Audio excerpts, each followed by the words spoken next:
அத்தியாயம் 1. பார்ப்பது பேசுவது, அதாவது ஒளி ஒளி என்னும் இரண்டுதான் உயிர்களுக்கே ஆதாரம். இதில் ஒளி கூட பிரதானம் இல்லை, ஒளியே பிரதானம். இந்த ஒளியை கொண்டதுதான் நாம் பேசும் மொழிகள் மற்றும் மந்திரங்கள்.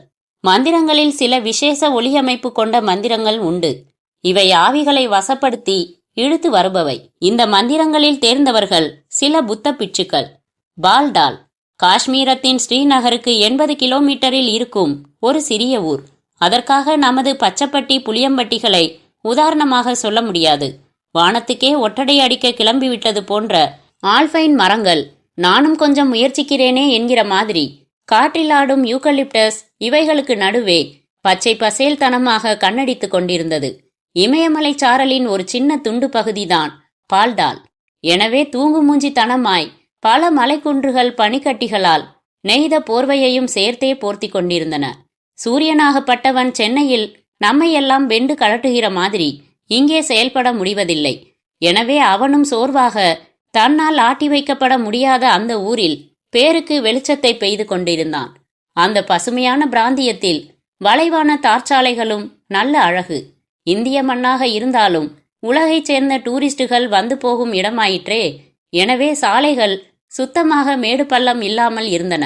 அதிலும் பால்டாலில் இருந்து லடாக் நோக்கி செல்லும் மலைப்பாதை ஏதோ சொர்க்கத்துக்கு செல்லும் பாதை போல இருந்தது.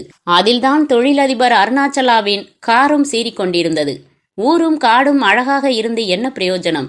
அருணாச்சலாவை பார்க்க பரிதாபமாக இருந்தது. வருஷம் 300 கோடி ரூபாய்க்கு ஏற்றுமதி மட்டுமே செய்யும் பெரிய பிசினஸ் மேக்னட். மாதமானால் 2400 பேர் அவர் கையால் சம்பளம் வாங்குகிறார்கள். மத்திய அரசிலிருந்து மாநில அரசு வரை எல்லோருமே அவர் பாக்கெட்டில். ஏதாவது ஒரு ஆங்கில பத்திரிகையின் அட்டையில் அடிக்கடி இடம் பிடித்து கொண்டே இருப்பவர்.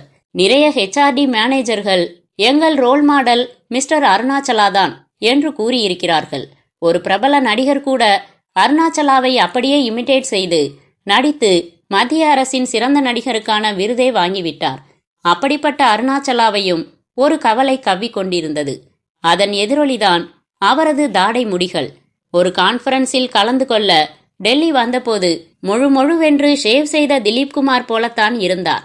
கான்ஃபரன்ஸ் முடிந்து அவரது PA கார்த்திகேயன் காதை கடித்த பிறகுதான் இப்படி ஆகிவிட்டார். கார்த்திகேயன் காரின் முன் சீட்டில் அமர்ந்திருந்தான். காருக்குள் அருணாச்சலா இருப்பது தெரியக்கூடாது என்பதற்காக கார் கண்ணாடிகளுக்கு கூல் பிலிம் போட்டப்பட்டிருந்தது. ஆனால் உள்ளே இருந்து வெளியே ஊடுருவ முடிந்தது. அவனும் அமைதியாக ஊடுருவியபடியே வந்தான். அருணாச்சலா தன் போர்ட்டபிள் கம்ப்யூட்டரில் கணக்கு வழக்கு பார்த்தபடியே வந்து கொண்டிருந்தார். அருகில் தேவதாஸ் பட CD கிடந்தது. அவ்வப்போது அதன் பாடல்களால் காதையும் நனைத்து கொண்டார். ஞாபகமாக செல்போனை ஆஃப் செய்து வைத்திருந்தார். கார் சீறிக்கொண்டே இருந்தது. ஏனோ அந்த மலைப்பாதையில் கைப்பிடி சுவரே இல்லை. அதுதான் ஸ்ரீநகர் ஸ்டைல் என்று யாரோ சொன்னது ஞாபகத்தில் வந்தது. விழுந்தால் அதல பாதாளம்தான். ஜன்னல் கண்ணாடி வழியாக எட்டி பார்த்த அருணாச்சலாவுக்கு கொஞ்சம் வயிற்றை கலக்கியது. டிரைவரை பார்த்தார். மொய்தீன் என்று பெயர். ஸ்ரீநகரைச் சேர்ந்தவன். 6 அடி உயரம், கருடன் மூக்கு, ட்ரிம் செய்த தாடி இவைகளுடனான காஷ்மீரத்து முஸ்லிம் பிரிவை சேர்ந்தவன். மலைப்பாதைகளில் ஓட்டி பழக்கப்பட்டவன் என்று அவனை பிடித்திருந்தார்கள். விரைப்பாக காரை செலுத்தி கொண்டிருந்தான். அருணாச்சலா கார்த்திகேயனை கூப்பிட்டார். கார்த்தி சார், என்னையாது ரோடு ரொம்ப பயங்கரமா இருக்குதே. ஆமா சார், நீ ஆமோதிக்கிறதுக்காக நான் ஆதங்கப்படல. இந்த டிரைவர் லடாக் வர ஜாக்கிரதையா ஓட்டுவானா? ரொம்ப அனுபவசாலி சார், ஒரு ப்ராப்ளமும் வராது. எதுக்கும் ஸ்லோவாவே போ சொல்லு. Okay sir. ஆமா, எப்போ போய் சேருவோம்? ஏதாவது ஐடியா இருக்கா? ஏர்லி மார்னிங் 5 மணிக்கெல்லாம் போயிடலாம் சார். இங்க 5 மணிக்கெல்லாம் விடிஞ்சிடுது. அதோட அப்ப போனாதான் அந்த பிட்சுவை பார்க்க முடியும். ஏன் கொஞ்சம் லேட்டா போனா பார்க்க முடியாதா? இல்ல சார், காலையில 5 மணில இருந்து 6 மணி வரதான் அவர் குகையை விட்டு வெளியே வருவாரு. அப்ப சந்திச்சாதான். அதுக்கு பிறகு குகைக்குள்ள போயிடுவாரு. நாமளும் குகையிலேயே போய் பார்ப்போமே. இல்ல சார், அப்படியெல்லாம் குகைக்குள்ள போயிட முடியாது. அந்த பிட்சு தியானத்துல உக்காந்துட்டா கடவுளே வந்தாலும் கலைய மாட்டார்னு சொன்னாங்க. என்னையா என்னென்னமோ சொல்ற? இதுக்குத்தான் நான் இந்த மாதிரியான விஷயங்கள்ல எல்லாம் இறங்குறதே இல்ல. பேசாம நம்ம GM அனுப்பியிருக்கலாம். அப்படி இல்ல சார், GM-ஆல நம்ம அசைன்மெண்ட்டை முடிக்கவே முடியாது. இந்த சதாசிவம் ஒரு கிறுக்கன்யா. இவன் செத்ததால இப்படி புத்த பிட்சுவை எல்லாம் தேடி போக வேண்டியிருக்கு. சலித்து கொண்டார் அருணாச்சலா. அத்தியாயம் 2. இமாலய மலைவெளிகளில் லேவை ஒட்டி ஷிகாரா என்று ஒரு மலை இருக்கிறது. அசப்பில் மண்டை ஓடு போலவே இருக்கும். இந்த உலகை ஆட்டுவிக்க விரும்பும் துர்தேவதைகளின் வாசஸ்தலமாக அந்த மலை கருதப்படுகிறது. இந்த மலையின் பக்கம் மிக துணிச்சலாக செல்லக்கூடியவர்கள் சில புத்த பிட்சுக்கள் மட்டுமே. மிகவும் கொடிய ஆச்சார முறைகளை உடைய இந்த பிட்சுக்கள் தங்கள் யோக பராக்கிரமங்களால் உயிரின் ரகசியத்தையே தெரிந்து வைத்திருப்பவர்கள். இவர்களின் கண்களுக்கு அந்த துர்தேவதைகள் தெரியும் என்பதோடு அவை இவர்கள் இடும் கட்டளைக்கு ஏற்ப செயல்படும் என்பதும் நம்ப முடியாத உண்மைகளாகும். மாவு பையை உதறின மாதிரி பனிமழை பெய்து கொண்டிருந்தது. கண்ணு கெட்டிய தூரம் வரை பச்சையாகவோ கருப்பாகவோ ஒரு விஷயத்தை கூட பார்க்க முடியவில்லை. எங்கு பார்த்தாலும் பனிப்படுக்கை, நடுக்கும் குளிரும் ஒரு இராணுவ அணிவகுப்பை நடத்தி கொண்டிருந்தது. அதிசயமாக ஷிகாரா என்னும் ஒரே ஒரு குன்று பகுதி மட்டும் துளி கூட பனியால் ஆக்கிரமிக்கப்படாமல் வெறும் கல் குன்றாய் தனியாக தெரிந்தது. அதன் படுத்த ஒரு பாறை மேல் ஒரு கிழட்டு கழுகு. அதன் கழுத்தில் துளி கூட முடியில்லை. கழுத்தும் கிட்டத்தட்ட ஒரு சாணுக்கு ஒரு கைப்பிடிக்குள் அடங்கிவிட்ட அரக்கு நிற இரும்பு துண்டு போல இருந்தது. அது யாருக்கோ காத்திருப்பது போல தெரிந்தது. குறிப்பிட்ட ஒரு திசையையே பார்த்து கொண்டிருந்தது. அந்த பனிமலை காட்டில் ஒரு ஜீப் ஓடியிருக்கிறது என்பதற்கு அடையாளமாய் டயர் சக்கரங்கள் உழுது போட்டது போல ஒரு பாதை கீறல். அதன் மேல் இராணுவத்தின் எல்லை பாதுகாப்பு படையினரின் ட்ரக் ஒன்று நெடுந்தொலைவில் வந்தபடி இருந்தது. நெருங்க நெருங்கத்தான் அதில் ஒரு 20க்கு மேல் வீரர்கள் இருப்பதும் நடுநாயகமாய் ஒருவர் மட்டும் மெஷின்கன்னுடன் ட்ரக்கின் நடுமுதுகில் நின்று கொண்டிருப்பதும் தெரிந்தது. அந்த ட்ரக்கும் அந்த குன்று பக்கமாக வரவும் சற்று வேகம் எடுத்தது. அந்த வேகம் தாழாமல் நாலாபுறமும் பனிக்கட்டிகள் உடைந்து சிதறி ஒரு வெள்ளை புகை மூட்டத்தையே தற்காலிகமாக உருவாக்கி காட்டின. ட்ரக் வேகமெடுக்கும் சமயம் அந்த ட்ரக்கில் உள்ள வீரர்கள் ஒருவித அச்சத்துடன் அந்த மலையை பார்த்தார்கள். சிலர் சிரித்தார்கள். ஹிந்தியில் தங்களுக்குள் பேசிக்கொண்டார்கள். இந்த ஷிகாரா மலையில தான் எல்லா துர் ஆத்மாக்களும் குடியிருக்குன்னு சொல்றதை என்னால நம்ப முடியல என்றார் மேஜர் சந்தர்பால் என்பவர். அப்படியா? அப்படின்னா இறங்கி அந்த மலை மேல ஏறி ஒரு கல்லை எடுத்துக்கிட்டு வர தைரியம் இருக்கா உனக்கு? பிரதாப் என்பவர் திருப்பி கேட்டார். கல் என்ன, விட்டா ஒரு மூட்டை மணலே கூட அள்ளிக்கிட்டு வந்துருவேன். மூட்டையெல்லாம் எதுக்கு? ஒரு கல் துண்டு, ஒரே ஒரு கல் துண்டு போதும். ஓகே, ட்ரக்கை நிறுத்துங்க. நாமெல்லாம் பாகிஸ்தானோட மிசைல்களுக்கே பயப்படாதவங்க. இந்த மலைக்குன்றை பார்த்து பயப்படுறது கேவலம். ட்ரக் நின்றது. மேஜர் சந்தர்பால் என்பவரும் கீழே குதித்தார். வேண்டாம் மேஜர், அங்க போன யாரும் திரும்ப கீழே இறங்கினதே இல்ல என்றார் பிரகாஷ் என்பவர். No, I want to go. பனியே இல்லாத இந்த குன்றுல ஒரு டென்ட் போட்டு ஒரு டெலஸ்கோபிக் வியூ பில்டிங்கையே கன்ஸ்ட்ரக்ட் பண்ணலாம். அவசியப்பட்டா இந்த ஜோனுக்கு தேவையான உணவை சமைக்க ஒரு கேண்டீன் கூட இங்க கன்ஸ்ட்ரக்ட் பண்ணலாம். இப்படி பல திட்டங்களை ஏற்கனவே பிரிகேடியர் ஒருத்தர் போட்டாரு. ஆனா அதுக்காக அந்த மலை மேல ஏறின அவர் திரும்ப வரவே இல்ல. நாம அவரோட நினைவுனால அனுஷ்டிச்சுட்டு இருக்கோம் மேஜர். பிரிகேடியர் கர்னல்னு நீங்க யார பத்தி சொன்னாலும் ஐ டோன்ட் கேர். நான் சந்தர்பால். என் வழி தனி வழி. வேண்டாம், நாம இன்னும் 1 மணி நேரத்துக்குள்ள கேம்ப்ல இருந்தாகணும். கர்னல் ராம்நாயக்கோட ஃபேர்வெல் பார்ட்டி நமக்காக காத்துட்டு இருக்கு. விசேஷமா அதுல டெல்லி கேபரே டான்சர் ஷில்பாவோட டான்ஸும் இருக்கு. கட்டாயமா அதுல கலந்துக்கிறோம். அப்படி கலந்துக்கும் போது என் கையில நீங்க மிரட்டலா சொன்ன இந்த ஷிகாரா மலையோட கல் ஒன்னாவது இருந்தாதானே எனக்கு பெருமை. மேஜர் சந்தர்பால் தான் ஒரு விடாக்கண்டன் என்கிற மாதிரி பேசிவிட்டு நடந்தார். ட்ரக்கில் உள்ள வீரர்கள் விதிர்ப்புடன் பார்த்தார்கள். இராணுவ வீரர்களுக்கு மலை ஏறுவது என்பது ஒரு சுண்டைக்காய் விஷயம். அதிலும் சந்தர்பால் அந்த பனிமலையில் ஆக்சிஜன் பற்றி கவலைப்படாமல் பல சிகரங்களின் உச்சியை தொட்டு அங்கே நம் இந்திய தேசிய கொடியை பறக்கவிட்டு மகிழ்ந்தவர். எனவே விறுவிறுவென்று தாவி குதித்து மேலேறினார். அந்த பாறை கழுகும் பார்த்து கொண்டே இருந்தது. நடுநடுவே பாறைகள் அவரை மறைத்தன. மறைத்த பாறைகளின் மேல் எல்லாம் ஏறி திரும்பி பார்த்தார். 2 கைகளையும் ஆகாசத்திற்கு உயர்த்தி உற்சாகத்தை பதிவு செய்து கொண்டார். சில இடங்களில் பாறைகளுக்கு நடுவே மண்வாகு மிக ஈரமாக சேறு போல இருந்தது. கருப்பாகவும் இருந்தது. அதையெல்லாம் பார்த்து கொண்டே நடந்தார். பாறைகளில் எல்லாம் கூட உப்பு பூத்திருந்தது. பனிக்கட்டி உறையாமல் கரைந்துவிட அந்த இடத்தில் மண்ணில் ஏதோ அமிலச்சத்து இருக்க வேண்டும் என்று புத்தியில் ஒரு கவுளி சொல்லிற்று. ஆனால் இதை ஆராயாமல் இந்த ஷிகாராவை ஆவிகளின் சாம்ராஜ்யமாக்கி விட்டார்களே என்று ஒரு மெல்லிய கோபமும் அவருக்குள் கனன்றது. ஒரு பாறை மேல் நின்று கொண்டு அதை எதிரொலித்தார். Major Pratap, brigadier Prakash soldiers, இங்க எந்த அதிசயமும் இல்ல. இங்க நம்ம எண்ணெய் வள ஆராய்ச்சிக்காரங்க வந்து ஆராய்ஞ்சா பெட்ரோல் கிடைக்கலாம். நீங்க எல்லாம் தப்பா புரிஞ்சுகிட்டு இருக்கீங்க. வாய்க்கு பக்கத்தில் 2 கைகளை அடைத்து ஒரு கூவலோடு அவர் கத்தியது மிக மிக தேய்ந்து ட்ரக்கில் இருப்பவர்களை போய் சேர்ந்தது. அவரால் பிரிகேடியர் பிரகாஷ் என்று அழைக்கப்பட்டவர் ட்ரக்கில் இருந்து ஒரு டெலஸ்கோப்பை எடுத்து கழுத்தில் மாட்டிக்கொண்டு சந்தர்பாலை கவனிக்க ஆரம்பித்தார். விரல் நுனிகள் லென்ஸை ஒடுக்கி தூரப்புள்ளியாய் தெரிந்தவரை சமீபமாக்கி விஸ்தரித்து காட்டத் தொடங்கியது.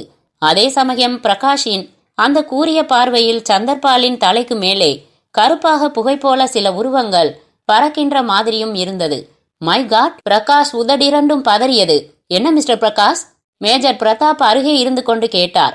ஒண்ணுமில்ல, கருப்பா சில உருவங்க மேஜர் சந்தர்பால் தலைக்கு மேல வவ்வால் மாதிரி பறந்துகிட்டு இருக்கு பிரதாப். கொண்டாங்க. பிரதாப் அந்த டெலஸ்கோப்பை வாங்கி பார்த்தார். அவர் பார்த்தபோது பாறை மேல் நின்று கொண்டிருந்த சந்தர்பாலை காணவில்லை. கருப்பு உருவங்களும் தெரியவில்லை. எங்க பிரகாஷ்? சந்தர்பாலையே இப்ப பார்க்க முடியலையே. அங்கதானே நின்னுகிட்டு இருந்தாரு. இல்லையே, பாருங்க. டெலஸ்கோப் திரும்ப கை மாறியது. பாறைதான் தெரிந்தது. அதே சமயம் வானவெளியில் யாரோ அவசரமாக கூப்பிட்ட மாதிரி திம்மு திம்மு வென்று கருமேக கூட்டம் வரத் தொடங்கி ஒரு மின்னல் சவுக்கும் சொடேர் என்றது. ஓ, திஸ் இஸ் மான்சூன் ரெயின். இவ்வளவு அடர்த்தியா வந்தா மழை ரொம்ப பலமா இருக்கும்னு அர்த்தம். இப்ப பார்த்து இந்த ஆள் வேற போய் தொலைஞ்சிட்டாரே. பிரகாஷ் பதற மழையும் திடமான நீர் சொட்டுக்களாக தரையிறங்கி மொத்தமாக அவர்களை ஆக்கிரமிக்க பார்த்தது. சார், இனியும் இங்க இருக்கிறது ஆபத்து. லேண்ட்ஸ்லைட் ஆனா பனி நம்மள அப்படியே மூடிடும். ஓகே, கிளம்புங்க. Come on quick. அவர்கள் திரும்பவும் ட்ரக்கினுள் அடங்க ட்ரக் அங்கிருந்து மீண்டும் சீரத் தொடங்கியது. பிரதாப் சொன்னது போலவே 100 யானைகள் நேருக்கு நேர் மோதிக்கொண்ட மாதிரி ஒரு இடி சத்தம். மின்னல் ஒன்று ஒரு பனி மேல் ஈட்டி போல் இறங்க, அப்படியே ஒரு ராட்சச பாலம் பெயர்ந்து சரிய, ஓடும் ட்ரக்கின் பின்புறம் திபுதிபுவென்று பனிக்கட்டிகள் ஓடி வந்து விழுந்து குவிந்தன. அவர்கள் அத்தனை பேர் கண்களும் கூட முட்டை போல அகண்டு போயின. அத்தியாயம் 3. சந்தர்பால் அவசரப்பட்டுட்டாரு. நாம அவரை இழந்துட்டோம். ட்ரக்கினுள் பிரதாப் கைகளை குத்தி கொண்டார். ட்ரக்கும் முடிந்த வேகத்தில் இருந்தது. பல இடங்களில் பனிப்பாலங்களின் மேல் ஏறி அப்படியே அழ அமிழ்ந்து சேற்றில் சிக்கிக்கொண்ட மாதிரி பற்றுதல் இன்றி சுழன்று பின் எப்படியோ கிரிப் கிடைத்து உருண்டது. ஏறத்தாழ ஒரு 10 கிலோமீட்டர் தூரம் வரை வந்த பிறகு ஓரளவு சமதளத்தை அடைந்து நிலப்பரப்பும் அங்கங்கே புற்களோடு கண்ணில் பட்டது. ட்ரக்கை நிறுத்த சொல்லிவிட்டு திரும்பி பார்த்தபோது ஷிகாரா மலையே தெரியாதபடி மழை மேகங்கள் அதை மூடியிருந்தன. எல்லோரும் அமிலத்தை சப்பினது போன்ற முகபாவங்களில் இருக்க ட்ரக் டிரைவர் சந்தர்பாலுக்காக ஜீசஸ் என்றபடி சிலுவை போட்டுக்கொண்டான். ஆனாலும் நிசப்தம். இன்னைக்கு நடக்க போறது ஃபேர்வெல் பார்ட்டி இல்ல, சந்தர்பாலுக்கான நினைவாஞ்சலி கூட்டம். கமாண்டர் நம்மளையெல்லாம் காட்சி எடுக்க போறாரு. என் ரெக்கார்ட்ல ஒரு கரும்புள்ளியும் விழப்போகுது. பிரதாப் குரலில் வருத்தம் நசுக்கிக் கொண்டு வெளிப்பட்ட போது அவர்கள் காதில் சன்னமாக ஒரு கொரட்டு சத்தம். சத்தம் வந்த திக்கில் எல்லோர் பார்வையும் திரும்பியது. புத்த பிட்சு ஒருவர் தன் இடக்கரத்தில் பிட்சுக்கள் பூஜை செய்யும் கவன்கள் போல சுழற்றி சத்தம் எழுப்பும் கொரட்டு குச்சி ஒன்றை பிடித்து அதை சுழற்றியபடியே நடந்து கொண்டிருந்தார். அத்துவான பனிமலை காட்டில் கழுத்தை வளைத்து கட்டியிருந்த ஒரு காவி வேட்டி ஒன்றோடும் மொட்டைத்தலையோடும் அவர் இருந்தார். அந்த மலைக்காட்டில் அங்கும் இங்குமாக புத்த பிட்சுகளின் ஆன்மாலயங்கள் உண்டு. சீன பாணியிலான கூம்பு கூரையோடு கூடிய புத்தர் கோவில்களும் பிட்சுக்கள் தங்கும் விகாரங்களும் கூட சில இடங்களில் இருந்தன. பிட்சுக்களும் ஏகாந்தமாய் மலைச்சித்தர்கள் போல குளிரோ மழையோ எங்களுக்கு ஒரு பொருட்டே இல்லை என்கிற மாதிரி திரிவார்கள். இதெல்லாம் அங்கே காவலில் இருக்கும் ஜவான்களுக்கு புதியதே அல்ல. இருந்தாலும் மழை வளைத்து பிடித்திருக்கும் ஷிகாரா குன்று நோக்கி அந்த பிட்சு நடந்து செல்வது ட்ரக்கில் இருக்கும் வீரர்கள் மனதில் ஆச்சரியத்தையும் கிளியையும் மூட்டியது. பார்த்து கொண்டே நின்றார்கள். அந்த பிட்சுவும் ஒரு கட்டத்தில் கண்களை விட்டு மறைந்து விட்டார். ட்ரக் மீண்டும் புறப்பட்டது. அத்தியாயம் 4. எரிக் வான் பானிசன் என்று ஒரு மேல்நாட்டுக்காரர். இவரது ஆய்வுகள் மிக வினோதமானவை. இவரது கண்டுபிடிப்பில் அமெரிக்காவும் ஐரோப்பாவும் அரண்டு போயிருக்கின்றன என்றால் மிகையே இல்லை. பானிசன் பூமியில் மட்டுமே உயிரினங்கள் இருப்பதாக ஆய்வாளர்கள் நம்பிக்கொண்டிருப்பதை மறுக்கிறார். நம்மால் அறியப்படாத உலகங்களும் பிரபஞ்ச வெளியில் இருக்கின்றது என்பது அவர் கருத்து. ஒரு வயல்வெளியில் 3 கால்களை உடைய பறக்கும் தட்டுக்கள் இறங்கியதன் தடயங்கள் புகைப்படமாகவே எடுக்கப்பட்டு அவரால் வெளியிடப்பட்டது. அவை பறக்கும் தட்டுக்களாக இருக்காது. இந்த பூமியில் வாழ்ந்து உயிரை விட்ட ஆன்மாக்களின் சேட்டையாக இருக்கும் என்று சிலர் அது பற்றி கூறிய போது பலரும் சிரித்தனர். எது உண்மை? நள்ளிரவு. லே செல்லும் பாதை ஒரு முடிவுக்கு வந்த மாதிரி தோன்றியது. பனிப்புகை ஒரு ராட்சச பந்து போல வழியை மறித்தது. டிரைவரும் இதற்கு மேல் காரில் பயணிக்க முடியாது என்பது போல காரை நிறுத்தினான். குளிர் தாங்காமல் கைகளை பரபரவென்று தேய்த்து கொண்டான். அருணாச்சலா 10 மணிக்கெல்லாம் உறங்க போய்விடுவார். அவர் இரவில் விழித்திருந்த நாட்கள் மிக சொற்பம்.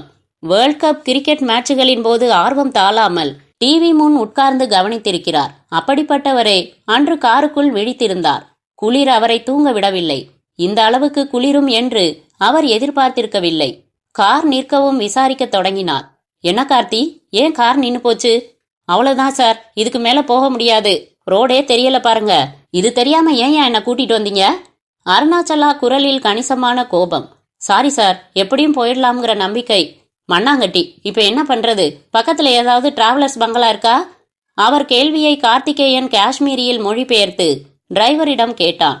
டிரைவர் தனக்கும் இந்த பக்கம் புதியது என்றான். இடியட், என்னையா இப்படி பண்ணிட்ட? இப்ப என்ன பண்றதான்? அவரின் ஆத்திரம் மீண்டும் காஷ்மீரிக்கு மாறியது. டிரைவரிடமும் பதில்.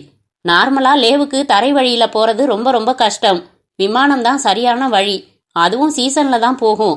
உன்னோட இந்த பதில நான் இப்ப என் எம்டி கிட்ட சொன்னா ஓங்கி அறைவாரு. நான் என்ன சார் பண்ண? நீங்க தான் ரொம்ப அவசரம்னு கூப்பிட்டுக்கிட்டு வந்தீங்க. எல்லாம் சரியா? குளிர் வேற வாயில இருக்கிற எச்சிலையே ஐசா மாத்த பாக்குது. இப்ப ஏதாவது ஒரு நல்ல வழிய சொல்லு. எனக்கு தெரியல சார். பேசாம கம்பளி இருந்தா போத்திக்கிட்டு காருக்குள்ளே படுப்போம். விடியட்டும். சூரியன் வந்துட்டா பனி விலகி கொஞ்சம் பாதை தெரியலாம். அப்ப கூட தெரியலாம்னு தான் சொல்ற. காலையில 5 மணிக்கு போனா தாயா நாங்க சந்திக்க ஆசைப்பட்ட அந்த பிச்சுவை பார்க்க முடியும். சாரி சார், எனக்கு இதுக்கு வழி சொல்ல தெரியல. சரி, இன்னும் எவ்வளவு தூரம் இருக்கு? 3 மணி நேரம் பயணிக்கணும் சார். கிலோமீட்டர் ஸ்டோனை கூட பார்க்க முடியல. அவ்வளவு மிஸ்ட். கார்த்திகேயனும் டிரைவரும் மாற்றி மாற்றி காஷ்மீரியில் பேசிக்கொண்டது அருணாச்சலாவுக்கு எரிச்சலை தந்தது. என்ன கார்த்தி, என்ன ரப்சர்? என்ன சொல்றான் டிரைவர்? பக்கத்துல ஒரு டிராவலர்ஸ் பங்களா இருக்கான், அங்க தங்கிக்கலாம்ங்கிறான். கார்த்திக் தடால் அடியாக புழுகினான். அப்ப கார் அங்க விட வேண்டியதானே? ஒரு அடி கூட எடுக்க முடியாதுங்கிறான். எதிரில பாருங்க, கார் பேனட் கூட தெரியல. கார்த்தி கையை காட்ட அருணாச்சலாவும் பார்த்தார். காரின் டேஷ்போர்டு கண்ணாடிக்கு அப்பால் சாம்பிராணி போட்டது போல பனிப்புகையின் ஆக்கிரமிப்பு. நீ ஒரு இடியட்டியா? பேசாம வண்டியை திருப்பு, பால்டாலுக்கே போவோம். முடியாது சார், எங்க பார் மிஸ்டா இருக்கும்போது எப்படி சார் வண்டி எடுக்க முடியும்? கார்த்திக் பணிவான குரலில் தான் சொன்னான். Idiot idiot. அருணாச்சலா முகம் சிவந்து போனது. பெருமூச்சு விட்டார்.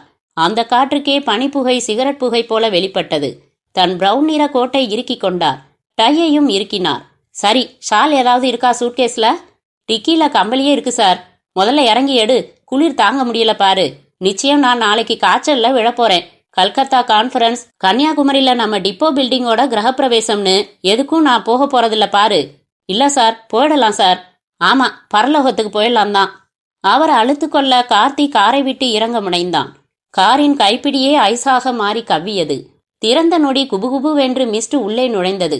வேகமாக மூடியவன் பின்புறம் சென்று டிக்கியை திறந்தான். உள்ளே வாட்டர் கேன், ரஜாய், கம்பளி என்று அத்தியாவசிய பொருட்கள்.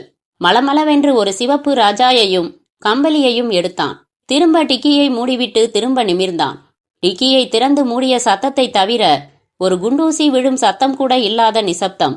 அதற்கு நடுவே டக் டக் என்று ஷூ காலோடு யாரோ நடக்கின்ற மாதிரி ஒரு சத்தம் கேட்டது. ஆச்சரியமாகவும் அதிர்ச்சியாகவும் இருந்தது. என் பார்வை தானாக சத்தம் வந்த திக்கை பார்த்தது. மேஜர் சந்தர்பால் தான் தன் இராணுவ உடையில் விரைப்பாக நடந்து கொண்டிருந்தார். வாவ்! கார்த்திகேயனுக்குள் ஒரு புதிய தெம்பு. அருகில் ஏதாவது இராணுவ குடியிருப்பு இருக்கிறதா என்ன? மனதில் எழும்பிய கேள்வியோடு சார் என்றான். அதுவும் பலமாக. ஆனால் அவரோ பனிப்புகை படலத்துக்குள் திரும்பவும் மறைந்து விட்டிருந்தார். கார்த்திகேயனும் சில அடி தூரம் ஓடிச் சென்று பார்த்தான். இருட்டில் கண்கள் கரித்தன. அந்த மிதியடி சத்தமும் கேட்கவில்லை. கை கடிகாரத்தை பார்த்தான். மணி 12. அத்தியாயம் 5. ஆயக்கலைகள் 64 என்பார்கள். இதில் ஜாலவித்தை தனி ரகம். எல்லோருக்கும் இது கைவந்து விடாது.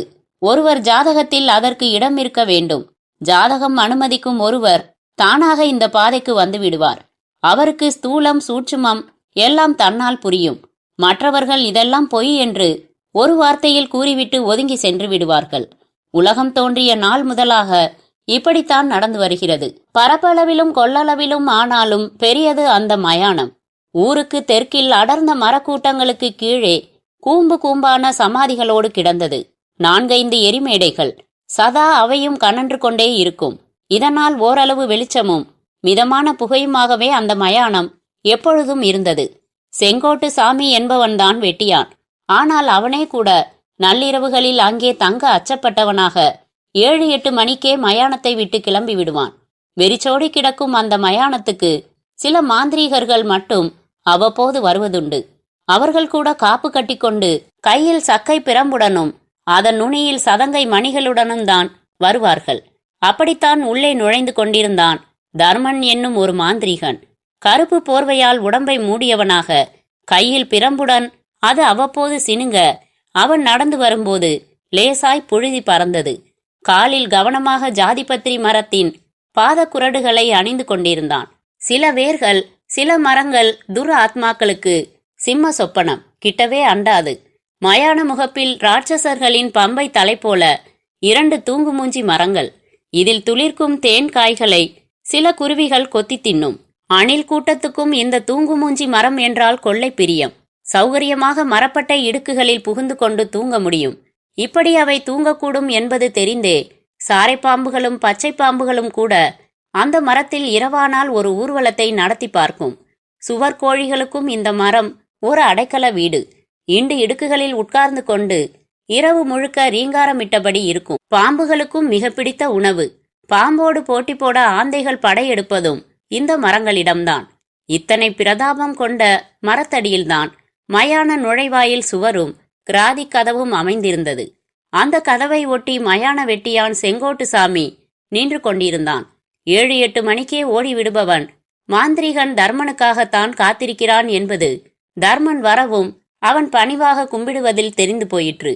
நல்லா இருக்கியால? தர்மனிடம் விசாரிப்பு. ஏதோ பொழப்பு நடந்துகிட்டு இருக்குதுங்க சாமி. ஒன்னும் உபத்திரவம் இல்லையே. அதெல்லாம் ஒண்ணும் இல்லைங்க. இங்க தங்கினா தானுங்களே. ஏண்டா பயப்படுற? சுட்டு பொழைக்கிறது தாண்டா உன்னோட விதி. உன்னை எந்த உசுறு என்ன பண்ணிட முடியும்? அப்படி இல்லைங்க, மனசுக்கு பிடிக்கலிங்க. இப்பெல்லாம் முந்தி மாதிரியும் கட்டைங்க வர்றதில்ல. எல்லாரும் எலக்ட்ரிக் சுடுகாட்டு பக்கம் போயிடுறாங்க. பால் தெளிப்பு 10ஆம் நாள் காரியம்லாமும் ஒரே நாள்ல முடிச்சிடுறாங்க. காலம் ரொம்ப மாறி போச்சுங்க. நீதான் அப்படி சொல்ற. புகைய பார்த்தா 1க்கு 4 வந்துகிட்டு இருக்கிற மாதிரி தெரியுதே. அது இன்னும் சாஸ்திரத்துல நம்பிக்கை உள்ளவங்களோட கட்டைங்க. அந்த நம்பிக்கை உள்ளவங்க எப்பவும் இருப்பாங்க. போகட்டும். கன்னிக்குழி விழுந்ததா கேள்விப்பட்டுதான் உன்னை காத்திருக்க சொன்னேன். எங்க புதைச்சிருக்க? நேரா போங்க. ஈசானிய மூலையில பார்த்தாலே தெரியும். என்ன வயசு இருக்கும்? ஒரு 25-30 இருக்கலாம். கல்யாணம் ஆகலைங்கிற கவலையில விஷம் குடிச்சிடுச்சான். ரொம்ப சௌகரியமா போச்சு. அப்ப நான் வரட்டா?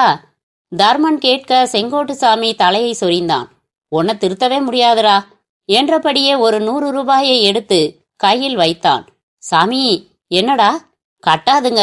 நீங்க போன பின்னால அதை திரும்ப போட்டு பழைய மாதிரியே புதைக்கணும். நிறைய வேலை இருக்கு. விடிய கற்கல்லையே பால் ஊத்த வந்துருவேன்னு வேற சொல்லிட்டு போயிருக்கிறாங்க. எப்பவும் இதே பல்லவிய பாடு. அலுப்புடன் இன்னொரு 100 ரூபாயை எடுத்து வைத்தான். செங்கோட்டுசாமியும் ஆனந்தமாக பல்லை காட்ட தர்மன் மயான பாதையில் நடக்க தொடங்கிவிட்டான். மணி 1. ஆண்டியப்பன் டீக்கடை அந்த வேளையிலும் திறந்திருந்தது. செங்கோட்டுசாமி கைத்தடியோடு வரவும் ஆண்டியப்பன் ஒரு மாதிரி பார்த்தான். என்னல பாக்குற? ஒரு டீய போடு. போடுறது இருக்கட்டும். காட்டுல இருந்து தான் வரியலா? அதெல்லாம் உனக்கு எதுக்கு? அது சரி, நான் கொட்ட கொட்ட முழிச்சுக்கிட்டு கடையை திறந்து வச்சிருக்கிறது 2வது ஆட்டம் முடிஞ்சு வாரவுகளுக்கு. உன்ன மாதிரி சுடுகாட்டுல பேய் பிசாசோட மாரடிக்கிறவங்களுக்கு கிடையாது. ஆரம்பிச்சிட்டியா? அதெல்லாம் ஒன்றும் கிடையாது ஆண்டியப்பா. முனிசிபாலிட்டியில குப்பைகளை போட்டு எரிக்கிற மாதிரி தான் நான் உடம்புங்களை எரிக்கிறேன். பேய் பிசாசுங்கிறதெல்லாம் டுபாக்கூர், பொய். டீ குடிக்கிறதுக்காக என்கிட்ட புழுகாத. தர்மர் சாமி போனதை நானும் பார்த்தேன். ஒன்னும் இல்லாட்டி அவர் எதுக்கு அப்பப்ப சுடுகாட்டுக்கு வராரு? அந்த ஆள் ஒரு டுபாக்கூர். பேய் பிடிக்கிறேன், குடுவையில் அடைக்கிறேன்னு ஊரை ஏமாத்ததான் அந்த ஆளும் இப்படியெல்லாம் பண்றான். ஊரை ஏமாத்துற ஆள் எதுக்கு அர்த்தராத்திரியில, அதுவும் கன்னி பொண்ணுங்க புதைக்கிற அன்னிக்கா பார்த்து வரணும்? வீட்டுல இருந்துகிட்டே டபாய்க்கலாம்ல. எல்லாம் ஒரு ஷோ தான். நீ என்ன சொன்னாலும் சரி, நான் நம்ப மாட்டேன். நீ இடத்த காலி பண்ணு. உன் மேல கூட பொணநாத்தம் அடிக்குது. அட நம்ப ஆண்டியப்பா. அந்த ஆள் ஒரு வக்ரம் பிடிச்சவன். தாசியல்கிட்ட போற மாதிரி தான் கன்னி பொண்ணுங்களை தேடி வர்றான். பூசை அதை மடக்கி பிடிக்கிறதுங்கிறதெல்லாம் சும்மா உதார். ஒரு டீக்காக செங்கோட்டுசாமி பேசிய பேச்சை நம்புவதா இல்லை புறந்தள்ளுவதா என்றே ஆண்டியப்பனுக்கு தெரியவில்லை. நல்ல வேளை, கிணங்கிணிங் என்று பல சைக்கிள்களின் சத்தம் ஒலிக்க பக்கத்து தியேட்டரில் படம் முடிந்து ஒரு கோஷ்டி அவன் கடையை நோக்கி வந்தது. அதற்கு மேல் செங்கோட்டுசாமிக்கும் அங்கு நிற்க பிடிக்கவில்லை. முறைத்தபடியே கிளம்பி போனான். விடிந்து விட்டது. கும்முட்டி அடுப்பில் வைத்திருந்த பால் சுண்டி போயிருந்தது. பித்தளை வெந்நீர் பாய்லரும் அவிந்து போய் டொக்கு டொக்கு என்று சொட்டிக் கொண்டிருந்தது. கல்லா மேஜை மேல் உட்கார்ந்தபடியே தூங்கிவிட்டிருந்தான் ஆண்டியப்பன். சொடேரென்று முதுகில் யாரோ அடித்த மாதிரி இருந்தது. விழுந்து அடித்தபடி எழுந்தான். எதிரில் கருப்பு போர்வையும் தலைப்பாகை தலையுமாக தர்மன். சாமி, என்ன சாமி, என்னடா கடை நடத்துற? இப்படியா தூங்குறது? கொஞ்சம் அசந்துட்டேன் சாமி. சரி சரி, ஒரு டீயை போடு. ஆகட்டுங்க. அவனிடம் நல்ல வேகம், அப்படியே கேள்வியும். சுடுகாட்டு பக்கம் போன மாதிரி தெரிஞ்சிச்சே, பூசையெல்லாம் முடிஞ்சிச்சிங்களா? ஆண்டியப்பன் கேள்வி தர்மரை விருட்டென்று அவனை குத்துப்பார்வை பார்க்க விட்டது. அந்த பார்வையில் உனக்கெப்படி தெரியும் என்னும் கேள்வி. ரவையில் அந்த வெட்டியாம்பைய வந்தான், அவன்தான் சொன்னான். டீயை கலக்கியபடியே மென்று விழுங்கினான் ஆண்டியப்பன். என்னன்னு சொன்னான்? அதான் சுடுகாட்டுல விடிய விடிய நீங்க ஏதோ பூசை பண்ணதா, அவ்வளவுதான் சொன்னானா? இல்ல இன்னும் ஏதாவது சொன்னானா? கோவிக்காதீங்க சாமி, உங்க கையால கொடுத்த எந்திரத்தை மாட்டினதுல இருந்துதான் என் கடைக்கு 4 பேர் வர்றாங்க. உங்ககிட்ட நான் பொய் சொல்லுவேனா? பதவிசான பேச்சோடு அந்த அரக்கு வண்ண திரவத்தை தர்மன் எதிரில் நீட்டினான். சமாளிக்காத. செங்கோட்டு சாமி என்ன சொன்னான்னு நான் இப்ப அப்படியே சொல்லவா? சாமி, பேய் பிசாசு எல்லாம் டுபாக்கூர்னு சொன்னானா? சாமி, நான் வக்கரம் பிடிச்சவன், தாசிக்கிட்ட போற மாதிரி கன்னி பணத்துக்கிட்ட வரேன்னானா?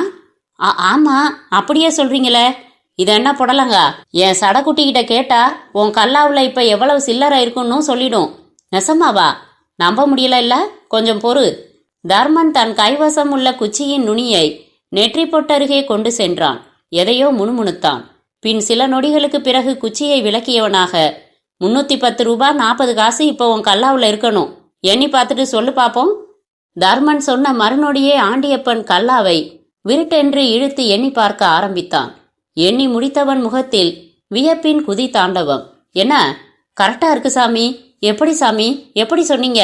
அதான் சடக்குட்டியோட சக்தி. யார் சாமி அது சடக்குட்டி? நீ அதையெல்லாம் தெரிஞ்சுக்காத, உனக்கு எதுக்கு அதெல்லாம்? அதே சமயம் அந்த செங்கோட்டு சாமி வந்தா உள்ற விடாத. நான் எப்பவுமே அவனை கிட்ட சேர்க்கறது இல்லைங்க. ஆனா பொணம் எரிக்கிற அவனே பேய் பிசாசெல்லாம் ஒண்ணுமில்லன்னு சொல்றதுதான் ஏன்னு புரியல. எல்லார் கண்ணுக்கும் தெரிய அது என்ன எல்ஐசி கட்டடமா? எனக்கே அதை பார்க்க 40 வருஷம் ஆச்சு. 10 கோடி தடவைக்கும் மேல ஜெபிச்சு உரி ஏத்திக்கிட்ட பின்னால தானே பார்க்க முடிஞ்சிச்சு. என்னென்னமோ சொல்றீங்க. நான் எங்கடா சொன்னேன்? இன்னும் எவ்வளவோ இருக்குடா இந்த பூமியில. சாத்தானோட பூஜை விளக்கும் ஒன்னு இருக்கு. அது மட்டும் எங்க இருக்குன்னு தெரிஞ்சிட்டா போதும். நான் இப்படி சுடுகாடு எங்கன்னு தேடி வந்தெல்லாம் சிரமப்படவே வேணாம். இந்த செங்கோட்டு சாமி மாதிரி பிச்சைக்கார பசங்க வாயிலையும் விழுந்து எழுந்திருக்க வேணாம். அந்த விளக்குல என்னங்க இருக்கு? அது என்ன அலாவுதீன் விளக்குங்களா? அலாவுதீன் விளக்கு வேற, இது வேற. அதை தேய்ச்சா பூதம் வரும். இதை தேய்க்கெல்லாம் வேணாம். இதோட 8 திரில் விளக்க ஏத்தி தர்மர் ஆவலாக சொல்ல வாயெடுத்து பிறகு தப்பு தப்பு என்கிற மாதிரி அப்படியே பாதையில் நிறுத்தியவர், விடு, இதெல்லாம் எங்களோட போகட்டும் என்றபடியே கையை சொடக்கி ஒரு எலுமிச்சம்பழத்தை வரவழைத்து அதை அவன் எதிரில் நீட்டினார். எதுக்கு சாமி? பிடி, இதை இப்படி முன்னால ஒரு நூல்ல கட்டு. வியாபாரம் இன்னும் சூடு பிடிக்கும். இந்த இடம் என்ன வாடகையா? ஆமாங்க, 3 மாசத்துல இதை நீ வாங்கிடுவ. அவன் அதை கேட்டு பரவசப்பட டீயை ஒரே வாயில் உறிஞ்சியவராக கிளாஸை வைத்துவிட்டு சிரித்தபடியே நகர்ந்தார். வித்தியாசமான மாந்திரிகர்தான். அத்தியாயம் 6. தொலைந்து போனது கிடைக்க வேண்டும் என்றால் தொலைத்த இடத்தில் தேட வேண்டும் என்பார்கள். அந்த இடத்தை தவிர்த்து உலகம் முழுவதும் தேடினாலும் தொலைந்து போனது கிடைக்காது. சூட்சுமமான விஷயங்களும் இப்படித்தான். இதற்கென்று ஒரு பார்வையும் தேடலும் இருக்கிறது. அதில் வராதவரை சூட்சும விஷயம் ஒரு அசுர பொய்யாகவே நம்மை நினைக்க வைக்கும். அந்த காலை பொழுதில் ஓரளவு பனிமூட்டம் விலகி பாதையும் தெரிந்தது. அருணாச்சலா அயர்ந்து உறங்கிக் கொண்டிருந்த கார் டிரைவர் மெல்ல கண் திறந்து பார்த்தான். கார் கண்ணாடி மேலெல்லாம் பொட்டு பொட்டாக பனி நீர்த்துளிகள். அவன் அந்த கண்ணாடியை தட்டியதில் லேசான சத்தமும் உருவாகி அது அருகிலேயே அமர்ந்த நிலையில் இருந்த கார்த்திகேயனை எழுப்பியது.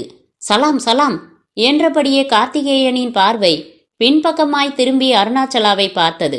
கம்பளிக்குள் ஒரு தெரு பிச்சைக்காரன் சுருண்டு படுத்திருக்கிற மாதிரி படுத்திருந்தார். மிக மெலிதாக குரட்டையையும் உதடுகள் வெளிப்படுத்தி கொண்டிருந்தன. எழுப்புங்க, கிளம்புவோம், இனிமே கவலை இல்ல என்றான் டிரைவர். அது சரி, ஆனா அந்த பிச்சுவை இன்னைக்கு பார்க்க முடியாதே, நாளை காலையில தானே பார்க்க முடியும். அவரை பார்க்கவா ஸ்ரீநகர்ல இருந்து வரீங்க? மெல்ல பேசு, சார் தூங்கட்டும் மெலிதாக சொல்லிவிட்டு காரை விட்டு வெளியே வந்தான். டிரைவரும் இறங்கி சத்தமில்லாமல் கதவை மூடினான். பிறகு பரபரவென்று கைகளை தேய்த்து விட்டு கொண்டு பெருமூச்சு விட சிகரெட் புகை போல பனிப்புகை ஒரு அரையடி தூரம் ஓடியது. மொய்தீன், நேத்து ராத்திரி இந்த பனிக்கூட்டத்துக்கு நடுவுலையும் ஒரு மிலிட்ரிக்காரரை பார்த்தேன் சொன்னீங்களே, எனக்கு என்னவோ இங்க பக்கத்துல மிலிட்ரி கேம்ப் இருக்கிற மாதிரியே தெரியல. அவர் நடந்துதான் போனாரு, ஷூ சத்தமும் கேட்டுது. அப்படின்னா பக்கத்துல நிச்சயமா கேம்ப் ஏதாவது இருக்கணும். போய் பார்க்கலாமா? பாப்போம், சார் கார்லயே தூங்கிட்டு இருக்கட்டும். சொன்னபடி பேண்ட் பாக்கெட்டுக்குள் கையை விட்டுக்கொண்டு நடந்தான். நீண்ட தார்ச்சாலை, இரு பக்கமும் மலைச்சரிவு, சரிவுகளில் அங்கும் இங்குமாய் சில பெயர் தெரியாத தாவரங்கள். சரிவின் ஆழத்தில் பனி நீர் ஆறாக ஓடும் அற்புதம் வேறு. புசுபுசுவென்று நுரை ததும்ப வெளிர் நீளத்தில் அது ஓடும் அழகு மனதை சொக்கவிட்டது. பாதை எங்கும் ஈரம் வேறு. மிலிட்ரிக்காரரை பார்த்தேன்னீங்களே, ஷூ போட்டிருந்தாரா? டிரைவர் மொய்தீன் நடந்தபடியே கேட்டான். என்ன கேள்வி இது? இந்த மலையில ஷூ போடாம நடக்க முடியுமா? அதுலேயும் மிலிட்ரிக்காரங்களுக்கு ஷூவும் பெல்ட்டும் தான் பிரதானம். கரெக்ட் சார், நீங்க ரொம்ப நல்லா காஷ்மீரி பேசுறீங்க. எங்க கத்துக்கிட்டீங்க? அதை விடு, என் எம்டி கிட்ட பிஏவா இருக்கணும்னா 10 பாஷை தெரிஞ்சிருக்கணும். அவர் ஒன்றும் சாதாரண ஆள் இல்ல. இவ்வளவு தூரம் எல்லாம் அவர் கார்ல வந்ததே கிடையாது. மாலிக் பெரிய பிசினஸ் மேனா? ஆமா மொய்தீன், அவர் மேல ஒரு சின்ன கீறல் விழுந்தாலும் என் வேலை போயிடும். அவர் அவ்வளவு பெரிய புள்ளி. அப்ப நீங்க ஃப்ளைட்ல போயிருக்கலாமே. டிரைவர் மொய்தீன் லாஜிக்காக கேட்டது கார்த்திகேயனை கொஞ்சம் இடித்தது. அது எனக்கு தெரியாதா? காரணமா தான் அவர் கார்ல வந்திருக்காரு. அவர் இப்படி வந்ததே யாருக்கும் தெரியாது, தெரியவும் கூடாது. ஏன் மாலி? இதோ பாரு, நீ ஒன்று என்ன மாலிக்னு சொல்லு, இல்ல அவரை சொல்லு, குழப்பாத. நாங்க உங்களை மாதிரி எங்களுக்கு வேலை கொடுக்குற எல்லாரையும் மாலிக்குன்னு தான் சொல்லுவோம். அது எங்க வழக்கம். சரி சரி, ஷூ தடயம் எங்கேயாவது தெரியுதா பாரு. அது கேம்ப் இருக்கிற இடத்த நமக்கு காட்டலாம். கார்த்திகேயன் அவனை கத்தரித்தான். பார்வையும் ஷூ தடயங்கள் எங்காவது தென்படுகிறதா என்று பார்த்தன. தார் சாலையில் தடயங்கள் தெரியவில்லை. பக்கத்தில் அதல பாதாள சரிவு.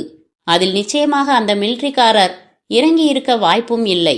கார்த்திகேயனும் விடாமல் பார்வையை விரட்டினான். நாலாபுறமும் ராட்சச சைஸ் வெள்ளை குள்ளாய்களாக பனிமலைகள்.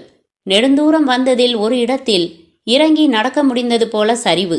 அதில் ஷூக்களின் தடயம். ஏய் மொய்தீன், இங்க பாரு. கார்த்திகேயன் உற்சாகமானான். ஆனால் அந்த தடயங்கள் நேராக ஷிகாரா மலைக்குன்றை நோக்கித்தான் நீண்டிருந்தன. எல்லா இடத்திலும் பனிப்பாலம் இருக்க ஷிகாரா குன்று மட்டும் துளியும் பனியின்றி காலை வெயிலில் பளிரென்று துப்புரவாக பாறைகளோடு கண்ணில் பட்டது. என்னையா, அந்த ஒரு மலையில மட்டும் கொஞ்சம் கூட பனியே இல்ல? அட ஆமா, இந்த தடயங்களும் அங்கதான் போகுதாட்டம் இருக்கு. வா போய் பாப்போம். இப்ப அங்க எதுக்குங்க? உங்க எம்டி கார்ல முழிச்சுக்கிட்டா நம்மளை தேடலாம். எனக்கு தெரியும், அவர் இப்ப முழிக்க மாட்டாரு. மிலிட்ரி கேம்ப் கண்ணில் பட்டா காஃபியோ டீயோ கிடைக்க வழி இருக்கு. அதோட அவரை பார்த்தா சந்தோஷப்படுவாரு. எங்கங்க, எதிர்க்க அந்த மலை தானே தெரியுது. ஆமா, புத்த பிட்சுவ தேடுறீங்களே, எதுக்குங்க? டிரைவர் மொய்தீன் பிரதான கேள்வியை முதல் தடவையாக கேட்டான். கார்த்திகேயனுக்கு கொஞ்சமாய் நெஞ்சை அடைத்தது. சாதாரண சந்திப்பாகவோ இல்லை மதிப்புமிக்க சந்திப்பாகவோ இருந்தால் பதிலும் தயக்கமே இல்லாமல் அதற்கு ஏற்ப உடனேயே வரும். ஆனால் இதுவோ அப்படி இல்லையே. அருணாச்சலா பார்க்க விரும்புவது ஒரு அந்தரங்க மர்மமான விஷயத்திற்காக. எனவே பதில் சட்டென்று தோன்றாதபடி ஒரு திணறல் கார்த்திகேயனிடம் கூடு கட்டியது. டிரைவர் மொய்தீனோ அதை புரிந்து கொண்டு அப்படியே விடாமல் தொடர்ந்தான்.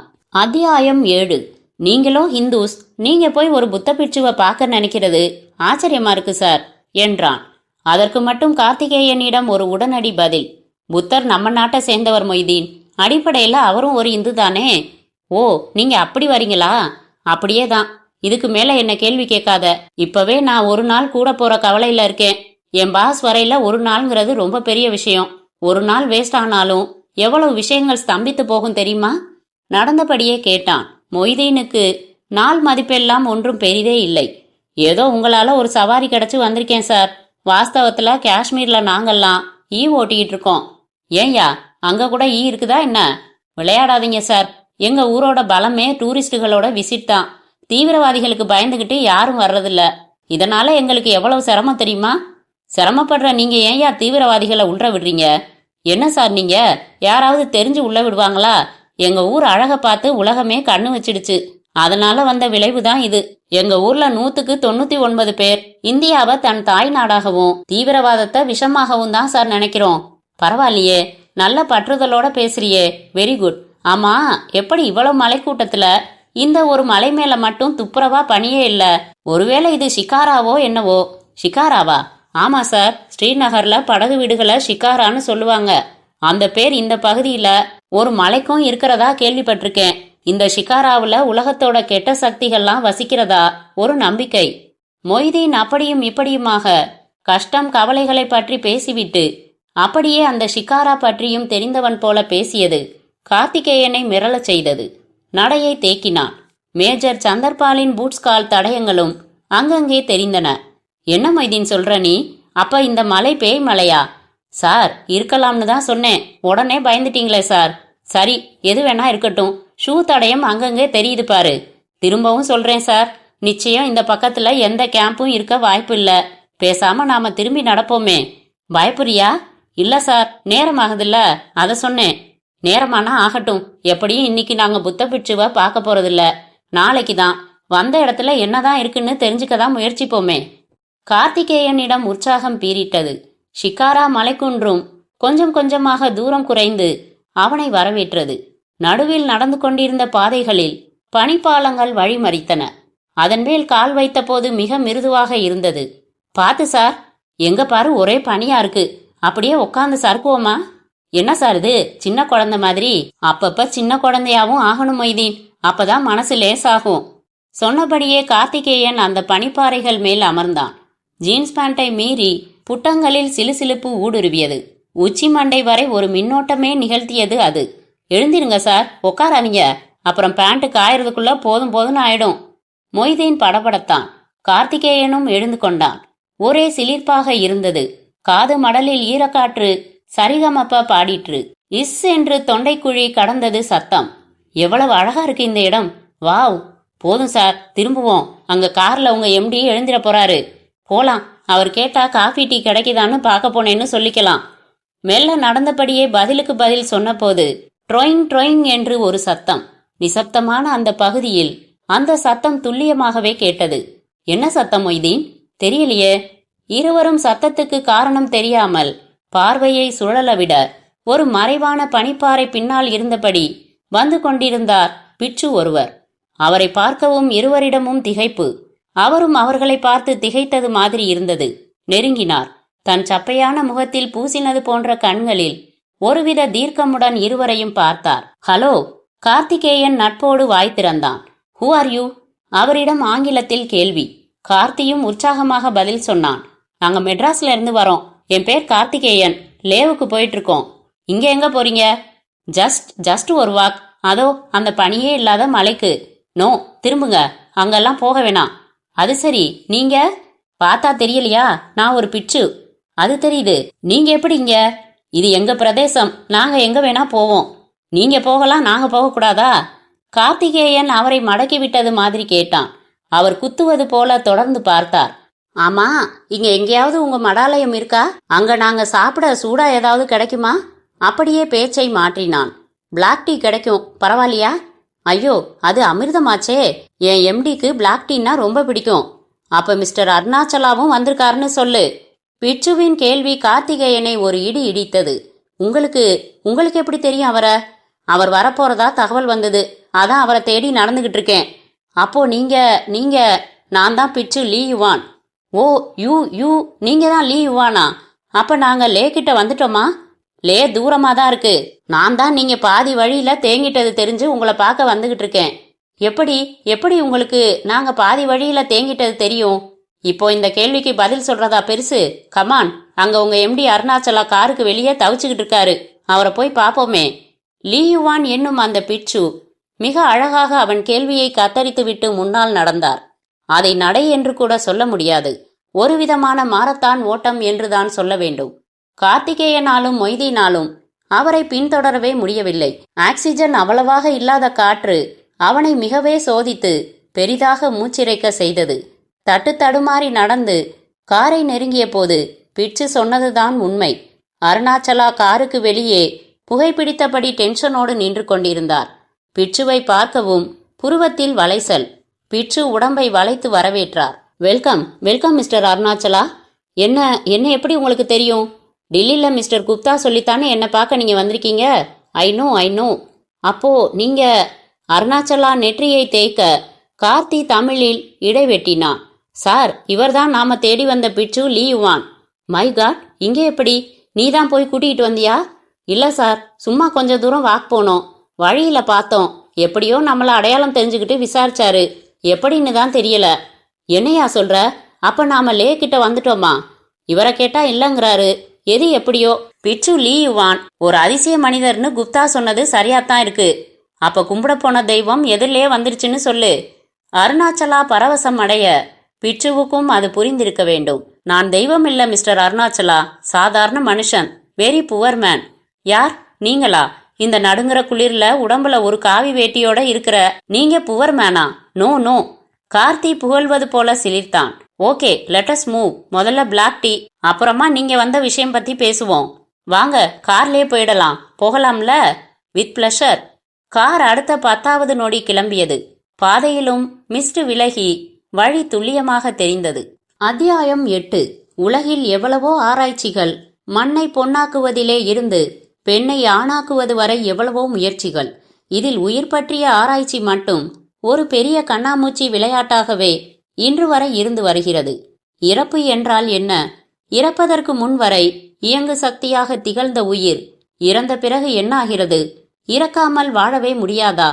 போன்ற கேள்விகளுக்கு விஞ்ஞானத்திடம் தெளிவான பதில் இல்லை. ஆனால் மெய்ஞானம் முடியும் என்கிறது. சராசரி வாழ்க்கை காலமான 100 வருடம் என்பதை எவ்வளவோ மெய்ஞானிகள் பல 100 வருடங்களுக்கு நீட்டித்து கொண்டிருக்கிறார்கள்.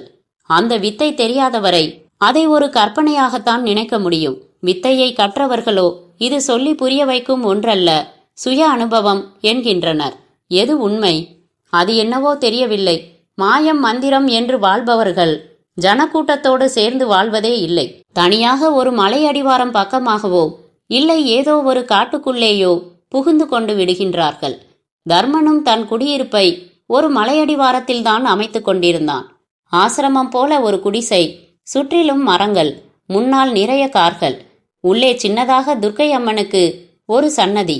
அதன் முன்னால் ஒரு அலங்காரமான பலகை மேல் உட்கார்ந்து கொண்டு வந்திருப்பவர்களோடு பேசிக் கொண்டிருந்தான். வெளியே மரநிழலில் லோகநாதன் என்னும் பத்திரிகையாளன் ஒருவன் ஜோல்னாப்பை தொங்கும் தோளோடு தர்மன் குறி சொல்வதையும் எலுமிச்சம்பழத்தை மந்திரித்து தரும் அழகையும் நோட்டம் போட்டு கொண்டிருந்தான். ஆச்சரியம், அதிர்ச்சி, குழப்பம் என்று பல உணர்ச்சிகளும் மாறி மாறி லோகநாதன் முகத்தில் விளையாடி கொண்டிருந்தன. சஃபாரி சூட்டில் ஒரு தொழிலதிபர். அவரது கார் டிரைவர் அவர் எதிரில் நிற்கக்கூட அச்சப்பட்டான். அப்படி ஒரு ஆளுமை.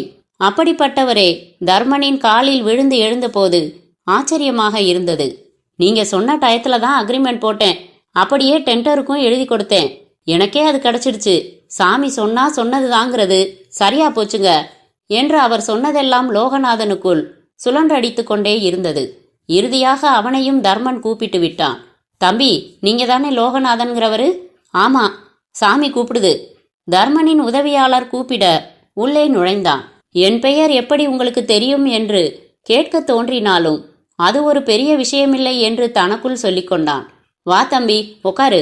தர்மனும் கை காட்டி எதிரில் அமர சொன்னான். லோகநாதனும் அமர்ந்தார். என்ன விஷயம் சொல்லுங்க. என்ன விஷயமா? என் பேரை கண்டுபிடிச்சு கூப்பிட முடியுது. நான் எதுக்கு வந்திருக்கேங்கிறது தெரியலையா? ஏன் தெரியாம?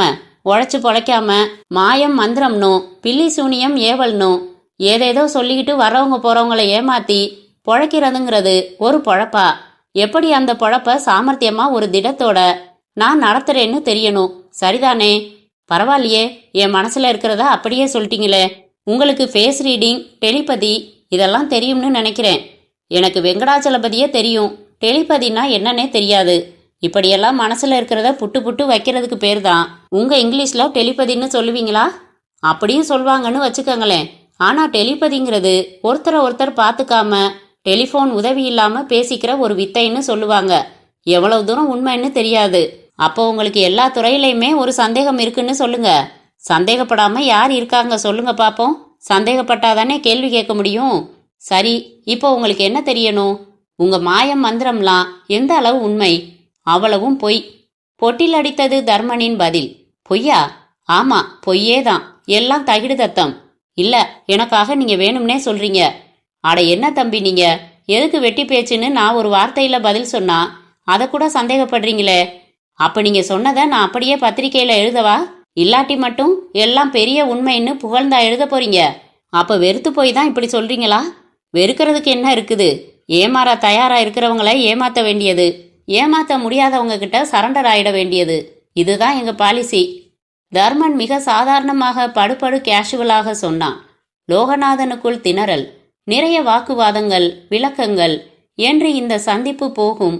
ஒரு சுவாரஸ்யமான கட்டுரை கிடைக்கும் என்று நினைத்தால் இந்த மனிதன் இப்படி பொசுக்கென்று முருங்கைக்கட்டை போல விஷயத்தை ஒடித்து விட்டானே.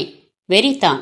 சற்று முன்வரை எல்லாமே பொய் நம்பிக்கைகள் என்று நினைத்து கொண்டிருந்தவன் கொஞ்சம் புத்திசாலித்தனமாகவும் யோசிக்கத் தொடங்கினான். உலகில் தப்பான யாரும் இவ்வளவு தைரியமாக தங்கள் தப்பை ஒப்புக்கொள்ள மாட்டார்கள். இதில் கொஞ்சம் வெட்கமும் தயக்கமும் நிச்சயமாக இருக்கும். தர்மனிடமோ சுத்தமாய் அது இல்லை. தன்னிடம் விவாதம் செய்ய விருப்பமில்லாததால் ஒருவேளை இப்படி பேசுகிறானோ? என்ன தம்பி, எனக்கு உங்ககிட்ட விவாதம் பண்ண பிடிக்காம நான் ஒரு வார்த்தையில முடிச்சுக்கிட்டதா நினைக்கிறீங்களா? தர்மன் லோகநாதனின் மனதை அப்படியே படம் பிடித்தான். அது அது என்ன தயக்கம்? என்னை எந்த கணக்குல எடுத்துக்கிறதுனே தெரியல, அப்படித்தானே? ஆமா, அப்படி வாங்க வழிக்கு. எதையும் புரிஞ்சுக்க முயற்சி செய்யுங்க. முன்னாடியே ஒரு முடிவுக்கு வந்து அதுல நின்னுகிட்டு எதையும் பார்க்காதீங்க. அப்படின்னா மாந்திரிகமும் ஒரு விஞ்ஞானம்தான் தம்பி. இப்பதான் நீங்க நான் எதிர்பார்த்த விஷயத்துக்கு வரீங்க. எப்படின்னு சொல்லுங்களேன். அணுகுண்ட பத்தி கேள்விப்பட்டிருக்கீங்களா? எதுக்கு இப்ப இந்த கேள்வி? இல்ல, கேள்விப்பட்டிருக்கீங்களான்னு கேக்குறேன். நிறைய. புத்தர் சிரித்தார்னு கோட்வேர்ட்ல நம்ம வாஜ்பாய் கவர்மெண்ட் கூட அணுசக்திய பரிசோதனை செஞ்சு பார்த்தாங்களே. அந்த குண்டை எப்படி செய்யறதுன்னு விஞ்ஞானிங்க கிட்ட கேட்டா அவங்க சொல்லுவாங்களா? அது எப்படி? அது டாப் சீக்ரெட்டாச்சே. அவங்க சொல்லலங்கிறதால அது பொய் இல்லையே. நிச்சயமா மாந்திரிகம் ஒரு விஞ்ஞானம்னு நான் சொல்றதும் அப்படித்தான். இதுவும் ஒரு டாப் சீக்ரெட். என்னால சொல்ல முடியாது. இல்ல, இது சாமர்த்தியமான பதில். நீங்க பயங்கர புத்திசாலி. என்னை இப்படியெல்லாம் சொல்லி கட்டி போட முயற்சிக்காதீங்க. மாந்திரிகத்தை நான் புரிஞ்சுக்க விரும்புறேன். அப்படின்னா என்கிட்ட ஒரு மாணவனா சேருங்க. அதுக்கு முன்னாடி உங்க ஜாதகத்தை கொண்டுகிட்டு வாங்க. அதையும் பார்த்துட்டு பிறகு சொல்றேன். ஜாதகம் எதுக்கு? எல்லாரும் எல்லாத்தையும் படிச்சு தெரிஞ்சுக்க முடியாது. மாயா சாஸ்திரம் படிக்க கர்ம வினையில இடம் இருக்கணும். இதுவும் சாமர்த்தியமான பதில். எந்த ஒரு விஷயத்தையும் கத்துக்க ஆர்வமும் அக்கறையும் இருந்தா போதும். கூடவே உழைப்பு. அந்த விஷயம் தானா வசப்பட்டுடும். அதெல்லாம் இந்த ஒரு வித்தைக்கு மட்டும் பொருந்தாது. இல்ல, பொருந்தும். மனுஷன் முயற்சி செஞ்சா முடியாதது எதுவும் இல்ல. அப்படியா? என்ன அப்படியா? நிலாவுல கால் வைக்கல? செவ்வாய் கிரகத்துக்கே சாட்டிலைட் அனுப்பலையா? அப்படியா? திரும்ப திரும்ப அப்படியானா என்ன அர்த்தம்? மனுஷ சக்தியால எது முடியாது? ஒரு இல்லிட்ரேட், படிப்பு வாசனையே இல்லாத நீங்க மாயம் மந்திரம்னு என்னென்னமோ பண்ணலாம். என்னால முடியாதா? அப்ப மனுஷனால என்ன வேணா பண்ண முடியுமா? எது முடியாது? அத சொல்லுங்க. சரி, நான் ஒரு விஷயத்த சொல்றேன். வீட்டுக்கு வீடு நடக்கிற விஷயம்தான். அரசாங்கமே இதை தடுக்க என்னடா பண்ணலான்னு மண்டைய பிச்சுக்கிட்டு இருக்கிற ஒரு விஷயம். அதை சொல்றேன். உங்களால முடியுமான்னு சொல்லுங்களேன். வீட்டுக்கு வீடு நடக்கிற விஷயமா? என்ன சொல்றீங்க? குழந்தை பிறப்பதான் சொல்றேன். அது எந்த வீட்டுல நடக்கல? அப்ப நான் குழந்தை பெத்துக்கணுமா? கரெக்ட். உங்க முயற்சியால நீங்க கருத்தரிச்சு 10 மாசம் சுமந்து ஒரு குழந்தைய பெத்து காட்டணும். முடியுமா? இல்ல, நீங்க திரும்பவும் விதண்டாவாதம் பண்றீங்க. ஒரு ஆண் எப்படி பிள்ளை பெத்துக்க முடியும்? முயற்சி, உழைப்பு, அப்படி இப்படி. நீங்க இயற்கைக்கு எதிராக எது செஞ்சாலும் உருப்படாதுங்கிறது உங்களுக்கு தெரியாது? மாந்திரிகமும் அப்படித்தான். இது மட்டும் இல்ல, இதை போல பல விஷயங்கள் இருக்கு தம்பி. நீங்க ஒரு ஆண், உங்களால இந்த மாய மந்திரங்கள்ல ஈடுபட முடியும்னா நானும் ஒரு ஆண், என்னாலையும் முடியும். அப்படியா? திரும்பவும் அப்படியான்னு நக்கலா கேட்காதீங்க. என் தன்னம்பிக்கைய நீங்க என்ன பண்ணாலும் எதுவும் செய்ய முடியாது. எனக்கு ஒண்ணு உங்க விஷயமெல்லாம் மாய்மாலங்கிறது தெரியணும். இல்ல அது உண்மைன்னா அது எப்படின்னு தெரியணும். சரி, உங்களுக்கு ஒரு பரீட்சை வைக்கிறேன். அதுல நீங்க பாஸ் பண்ணிட்டா உங்களை நான் சேர்த்துக்கிட்டு வித்தைகளை சொல்லித்தரேன். எனக்கும் எனக்கு பிறகு பேர் சொல்ல ஒரு சிஷ்யன் இல்லையேங்கிற குறை இருக்கு. குட். என்ன பரீட்சை? முதல்ல அதை சொல்லுங்க. 2 பேரும் ஆண்னு சொன்னீங்கல்ல, இல்லையா? பின்ன உருவத்துல ஆணா இருந்து பிரயோஜனம் இல்ல, உள்ளத்திலையும் ஒரு ஆணா இருக்கணும். ஏதாவது வீரதீர செயல் செய்து அதை நிரூபிக்கணுமா? ஆமா, கத்தி கபடான்னு எதுவும் இல்லாம, முண்டா தட்டாம, முட்டி மோதாம நாம ஆம்பளைங்கிறத காட்டுற ஒரு பரீட்சை இருக்கு. அந்த பரீட்சை தான் மாந்திரிகத்திலேயே ரொம்ப முக்கியமான பரீட்சை. என்ன பரீட்சை அது? இன்னைக்கு போயிட்டு நாளைக்கு ராத்திரி வாங்க, 2 பேரும் சேர்ந்தே பரீட்சை எழுதுவோம். மாற மாட்டீங்களே? நீங்க மாறாம இருந்தா சரி. அப்ப நான் இப்ப புறப்படுறேன். பார்த்து போயிட்டு வாங்க. தர்மன் விடை கொடுத்தான். லோகநாதனும் ஏதோ கூரை ஏறி கோழியாவது பிடிக்க முடிந்ததே என்கிற மாதிரி அங்கிருந்து புறப்பட்டான். தர்மன் முகத்தில் ஒருவித மர்மச் சிரிப்பு. அத்தியாயம் 9. உடம்பில் 2 வகை சக்தி இருக்கிறது. ஒன்று ஓடியாடி உழைக்க தேவையான இயக்க சக்தி. இது சாப்பிடும் உணவுப் பொருளாலும் உடம்பிற்கு அளிக்கும் ஓய்வினாலும் கிடைப்பது. இன்னொன்று அந்த இயக்க சக்தியை அப்படியே மாற்றி உடம்பை ஆளும் மனோசக்தி. இந்த மனோசக்தி தான் பெரியது. இந்த சக்தி அதிகரிக்கும் போது உடம்பை ஆட்டி படைக்கலாம். சுண்டு விரலால் ஒரு இரும்பு உருண்டையை சுண்டிவிட்டு ஓட விடலாம். வெறும் பார்வையாலேயே ஒரு இரும்பு கம்பியை வளைக்கலாம். இந்த உச்சத்திற்கு வந்தவர்களுக்கு உடம்பும் ஆன்மாவும் தனித்தனி என்பது தானாக விளங்கி விடுமாம். சூரியன் உச்சியில் இருந்தான். அந்த பனிப்பள்ளத்தாக்கில் குளிரும் சற்று கட்டுப்பாட்டில் இருந்தது. அண்ணாந்து பார்த்த பிட்சு லீ யுவானுக்கு துளி கூட கண்களில் கூச்சமில்லை. அப்படியே எதிரில் இருக்கும் அருணாச்சலாவையும் கார்த்திகேயனையும் பார்த்தார். பின் தனது மடாலயத்துக்குள் அவர்களை கூட்டிச் சென்றார். மடாலயம் பிலாய் மரத்துண்டுகளால் ஈரத்தாக்குதலுக்கு ஈடுகொடுக்கும் விதமாக இருந்தது. பீடம் ஒன்றில் யோகபுத்தர் உருவம் ஒன்று. முன்னால் கொத்து ஊதுபத்திகள் புகைக்கோடுகள் போட்டு கொண்டிருந்தன. இதமான மனம். ஒரு ஈச்சம்பாய் தரையில் விரித்திருந்தது. பிட்சு அதில் இருவரையும் அமரச் சொன்னார். ஆனால் அருணாச்சலா கார்த்திகேயனை நீ வெளியே போய்விடு என்கிற மாதிரி பார்க்க அவனும் புரிந்து கொண்டு வெளியேறினான். பிட்சு முகத்தில் ஒரு நூலிலை சிரிப்பு. நான் வந்திருக்கிறது ஒரு முக்கியமான விஷயத்துக்காக. அது என்ன தவிர யாருக்கும் தெரியக்கூடாது. அருணாச்சலா அந்த சிரிப்புக்கு காரணம் சொன்னார். பணம் காசு சேர்ந்துட்டாலே எல்லாமே ரகசியம்தானே? பிட்சுவும் பதில் சொன்னார். அதில் குத்தல் இருந்தது. நீங்க முற்றும் துறந்தவர், நாங்க அப்படி இல்லையே. சரி, விஷயத்துக்கு வாங்க. நான் என்ன செய்யணும்? இறந்து போனவங்களோட நீங்க பேசுவீங்கன்னு கேள்விப்பட்டேன். முதல்ல நான் அதை நம்பல. எங்க ஊர்ல கூட ஆவி கூட பேசுறேன்னு நிறைய பேர் இருக்காங்க. மை போட்டு பாக்குறது, குறி சொல்றதுன்னு நிறைய பேர் இருக்காங்க. அவங்க மேலெல்லாம் உங்களுக்கு நம்பிக்கை இல்லையா? ஆவி இருக்குன்னு சொல்றதையே நான் நம்ப தயாரா இல்ல. அப்படி இருக்க எப்படி நான் அவங்கள நம்புவேன்? என் மேல மட்டும் எப்படி நம்பிக்கை வந்தது? அதுக்கு காரணம் என் உயிர் நண்பர் குப்தா தான். குப்தா ஒரு பிசினஸ் மேக்னட். இந்தியாவோட துணி தேவைய பாதிய அவர் ஒருத்தரே பூர்த்தி செய்யறாரு. ஃபாரினுக்கும் எக்ஸ்போர்ட் பண்றாரு. அவர் மகன் ஒரு ஆக்சிடென்ட்ல செத்து போயிட்டான். பல முக்கியமான டாக்குமெண்ட்டுகள் அவங்கிட்ட இருந்தது. அதுக்கெல்லாம் மதிப்பு வச்சா பல கோடி போகும். அது எங்க இருக்குன்னு தெரிஞ்சுக்க முடியாம அவர் தத்தளிச்சப்போ நீங்க குப்தாவுக்கு உதவி செஞ்சு அவர் மகனோட ஆவி கூட பேசி அந்த டாக்குமெண்ட் எல்லாம் சுவிட்சர்லாந்துல ஒரு பேங்க் லாக்கர்ல இருக்கிறத கண்டுபிடிச்சு சொன்னீங்களாம். இத குப்தா என்கிட்ட சொன்னப்போ என்னால நம்ப முடியல. இப்ப நீங்க எதை தெரிஞ்சுக்கணும்? என் நண்பன் சதாசிவம் திடீர்னு ஹார்ட் அட்டாக்ல செத்து போயிட்டான். அவனுக்கு என்ன பத்தின ஒரு சீக்ரெட் தெரியும். அது என்ன சீக்ரெட்? அது அது தயக்கமா இருந்தா சொல்ல வேணாம். இப்ப நீங்க அந்த சதாசிவத்தோட பேசணுமா? ஆமா, அவன் ஆத்மாவோட பேச முடிஞ்சா நான் அந்த சீக்கிரட்டை தெரிஞ்சுக்குவேன். நல்லது, இப்ப நீங்க சதாசிவத்தோட பேசணும், அவ்வளவுதானே? ஆமா. அதுக்கு முதல்ல உங்களுக்கு நம்பிக்கை அவசியம். நம்பித்தானே வந்திருக்கேன். இல்ல, சந்தேகத்தோட அரை மனசா வந்திருக்கீங்க. எப்படியோ வந்திருக்கேன்ல. எப்படியோ வந்திருக்கிறது தப்பான ஒண்ணு. முழு நம்பிக்கை அது இல்லைன்னா என்னால அவரை கூப்பிட முடியாது. தப்பா எடுத்துக்காதீங்க. கண்ணால பார்த்து காதால கேட்கறது மேலேயே சந்தேகப்படுறதுதான் மனுஷ ஜென்மம். அப்படி இருக்க எப்படி நம்பிக்கை வரும்?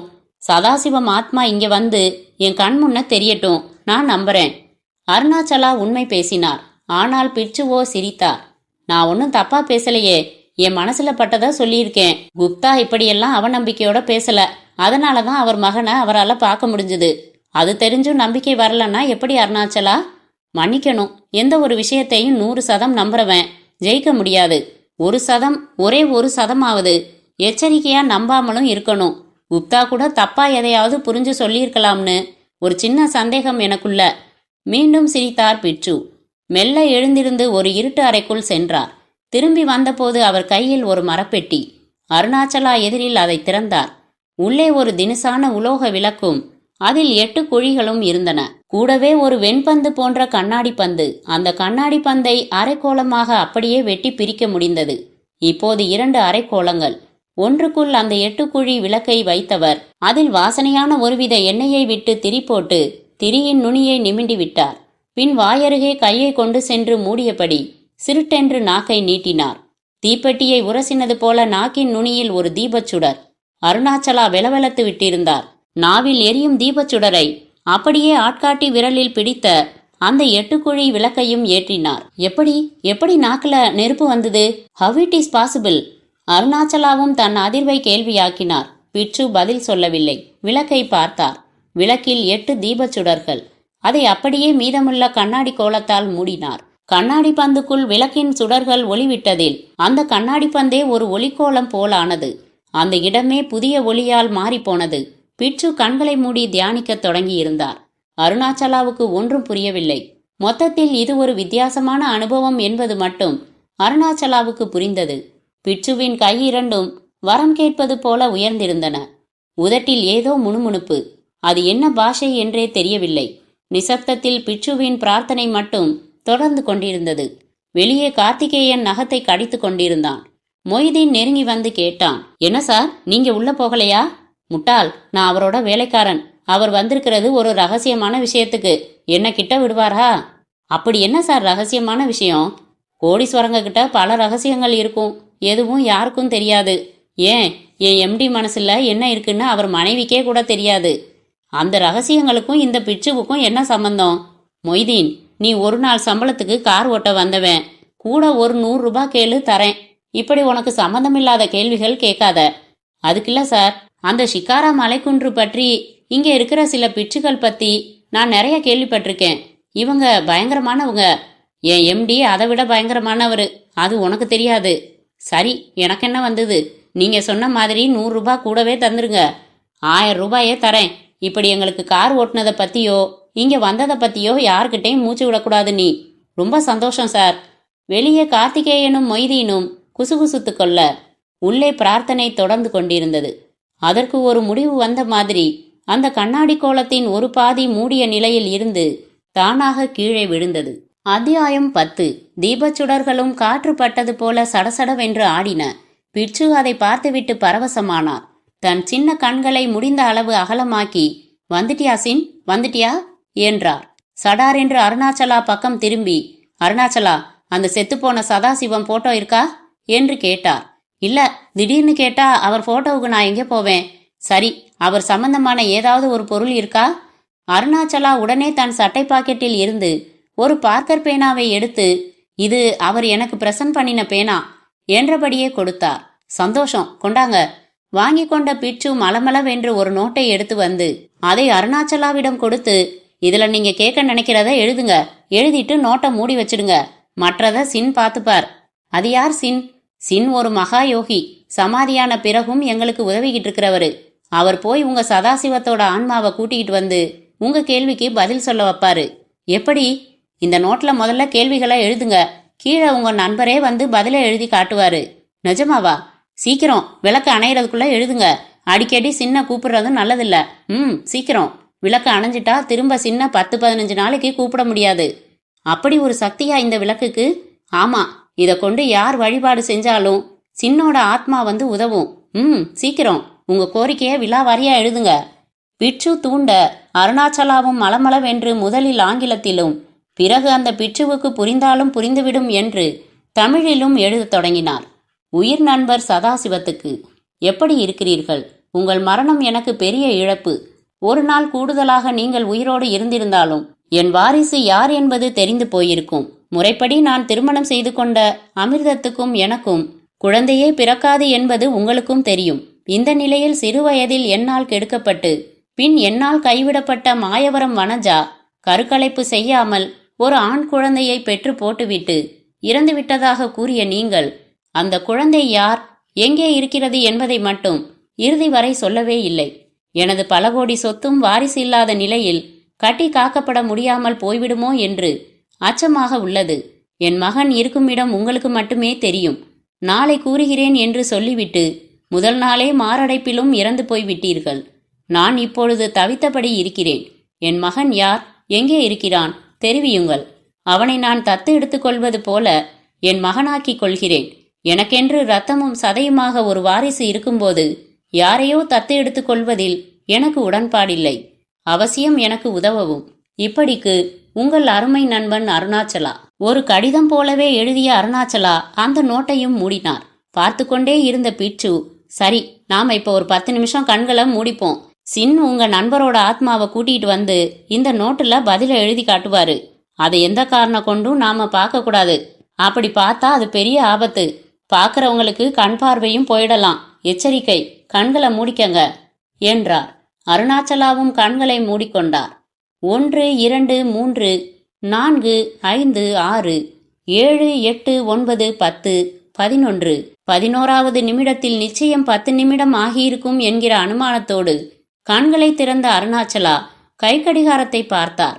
11 நிமிடங்களே ஆகிவிட்டிருந்தன. பிட்சுவும் புன்னகையோடு மூடியிருந்த நோட்டை எடுத்து நீட்டி திறந்து பார்க்க சொன்னார். அருணாச்சலாவிடம் அபரிமிதமான படபடப்பு, துடிதுடிப்பு. ஒருபுறம் முட்டாள்தனமாய் பைத்தியக்காரத்தனமாய் செயல்படுவது போல ஒரு நினைப்பு, மறுபுறம் ஐயோ, இப்படி நம்பிக்கை இல்லாமல் சிந்திப்பதால் ஒருவேளை சதாசிவத்தின் ஆத்மா வராமல் போய்விடுமோ என்கிற எச்சரிக்கை கலந்த பயம். கலவையான உணர்ச்சிகளோடு நோட்டை திறந்தவருக்கு குப்பென்று வியர்த்தது. உள்ளே அழகிய தமிழில் சதாசிவத்தின் அச்சு அசலான கையெழுத்தில் பதில். மை டியர் அருணாச்சலா, வாழ்த்துக்கள். நான் இறந்த பிறகும் நீங்கள் இப்படி என்னோடு தொடர்பு கொள்ள வருவீர்கள் என்று எதிர்பார்க்கவே இல்லை. மிகவும் நன்றி. எவ்வளவோ கடமைகள் எனக்கு இருக்க நான் விதிவசத்தால் உடம்பை இழந்து விட்டேன். இருந்தாலும் உங்கள் தொடர்பு இப்பொழுது எனக்கு ஒரு பலம். உங்கள் மகன் யார் என்பதை நிச்சயம் கூறுவேன். அதற்கு முன் ஒரு முக்கிய செய்தி. இந்த விளக்கு சின் என்னும் ஒரு யோகியின் சத்திய விளக்காகும். இது யார் வசம் இருக்கிறதோ அவர்களுக்கு சின்னின் உதவியும் உண்டு. அப்படிப்பட்ட இந்த சத்திய விளக்கு இன்னும் ஒரு 3 மணி நேரத்தில் அனாதையாக போகிறது. அதாவது இதை கொண்டு உங்களுக்கு உதவி கொண்டிருக்கும் இந்த பிட்சு மரணிக்கப் போகிறார். நல்ல வேளை நீங்கள் வந்தீர்கள். சற்று காத்திருங்கள். பிட்சு மரணமடைந்த பிறகு இதை எடுத்துக்கொண்டு கிளம்பி விடுங்கள். இது உங்களிடம் இருந்தால் எனக்கும் வசதி. நானும் உங்களுடன் தொடர்ந்து பேசி எனது கடமைகளை முடித்துக் கொள்கிறேன். நீங்கள் சென்னை திரும்பிய பிறகு என்னை மறுபடி அழையுங்கள். உங்கள் மகன் பற்றி கூறுகிறேன். தைரியமாக செயல்படுங்கள். இந்த விளக்கை பறிக்க சில ஆவிகள் முயலலாம். உங்களை ஷிகாரா மலைப்பகுதிக்கும் இழுக்கலாம். போய் விடாதீர்கள். அங்கே போனவர்கள் உயிரோடு திரும்ப முடியாது. எச்சரிக்கை. மீண்டும் உங்களுக்கு என் வாழ்த்துக்கள். அன்புடன் உங்கள் நண்பன் சதாசிவம். கடிதத்தை படித்த அருணாச்சலாவுக்கு உபீர் என்று வியர்த்தது. பிட்சுவோ துளையிடும் பார்வையோடு அவரை ஊடுருவியபடி இருந்தார். பிட்சுஜி, என்ன பதில் கிடைச்சிடுச்சா? கிடைச்சிடுச்சு. ஆனா என்ன? ஒண்ணுமில்ல. நாங்க இன்னைக்கு இங்க தங்கிட்டு நாளைக்கு போகலாம் தானே? அருணாச்சலா விளக்கை அடையும் ஆசையுடன் சாமர்த்தியமாக கேட்ட அந்த கேள்வி முன்னால் பிட்சுவிடம் சிரிப்பு தொடர்ந்தது. பிட்சுஜி, நீங்க சிரிக்கிறத பார்த்தா சிரிக்காம என்ன பண்ண? சின் என்னோட குரு. அவர் மூலமா என் விதி முடிய போவது எனக்கும் தெரியும். அருணாச்சலா, பதறாதீங்க. உங்க நண்பர் நல்லவர் இல்ல. அதனாலதான் உங்களை இந்த விளக்கை எடுத்துக்க சொல்றாரு. அவரது ஆசை அடங்கல. அவர் பேச்ச நீங்க கேட்காதீங்க. நீங்க இந்த விளக்கோட இந்த பனிமலையை விட்டு போக முடியாது. போக முயற்சி செஞ்சா உங்களை ஷிகாரா மலை ஆவிகள் விடாது. உங்க உயிரும் போயிடும். நீங்களும் செத்து அவரோட சேரணுங்கிறது தான் அவர் விருப்பம். அப்படியா? கடைசி வர உங்க மகன் யாருங்கிற கேள்விக்கு அவர் பதில் சொல்லவே இல்லை. ஆன்ம சொரூபத்திலையும் அவர் ஒரு வியாபாரியா தான் இருக்காரு. இது உங்களுக்கு புரியலையா? புரியுது, நல்லா புரியுது. எனக்கு எல்லாமே நம்ப முடியாத ஒரு கனவு போல தான் இருக்கு. இப்ப நான் என்ன பண்றதுன்னே எனக்கு தெரியலையே. குழம்பாதீங்க. 80 வருஷ யோக வாழ்க்கை உடையவன்னா என் பேச்ச கேளுங்க. சின் என்னோட குருநாதர். அமைதிக்காகவும் நன்மைக்காகவுமே இந்த விளக்க நான் பயன்படுத்தணுங்கிறது அவர் விருப்பம். அதனாலதான் ஒரு சேவையா நான் இதை செஞ்சுக்கிட்டு இருக்கேன்.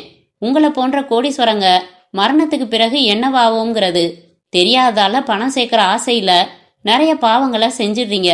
என்கிட்ட வந்து ஆன்மாக்களோட பேசும்போது உங்களுக்கு மரணத்துக்கு பிறகும் ஒரு வாழ்க்கை முறை இருக்குங்கிறது தெரிய வந்து பாவ புண்ணியத்துக்கு பயந்து நல்ல விதமா நடந்துக்குவீங்க. அந்த மாற்றத்துக்கு நானும் என் குருநாதரும் பயன்படுறதுல எங்களுக்கும் ஒரு ஆத்ம திருப்தி. குப்தாவும் அப்படித்தான். இப்ப அவர் பணம் சேர்க்கறதுல குறியா இல்லாம புண்ணியம் செய்யறதுல குறியா இருக்காரு. செஞ்ச பாவங்களுக்கும் பரிகாரம் தேடிக்கிட்டு இருக்காரு. நீங்களும் அப்படித்தான் நடந்துக்கணும். பேராசைப்பட்டு ஆத்மாக்களை கொண்டு ரகசியங்களை தெரிஞ்சுக்க முயற்சிக்க கூடாது. அப்படி செஞ்சா அந்த பாவம் உங்களை விடவே விடாது. ஒத்துக்கிறேன்.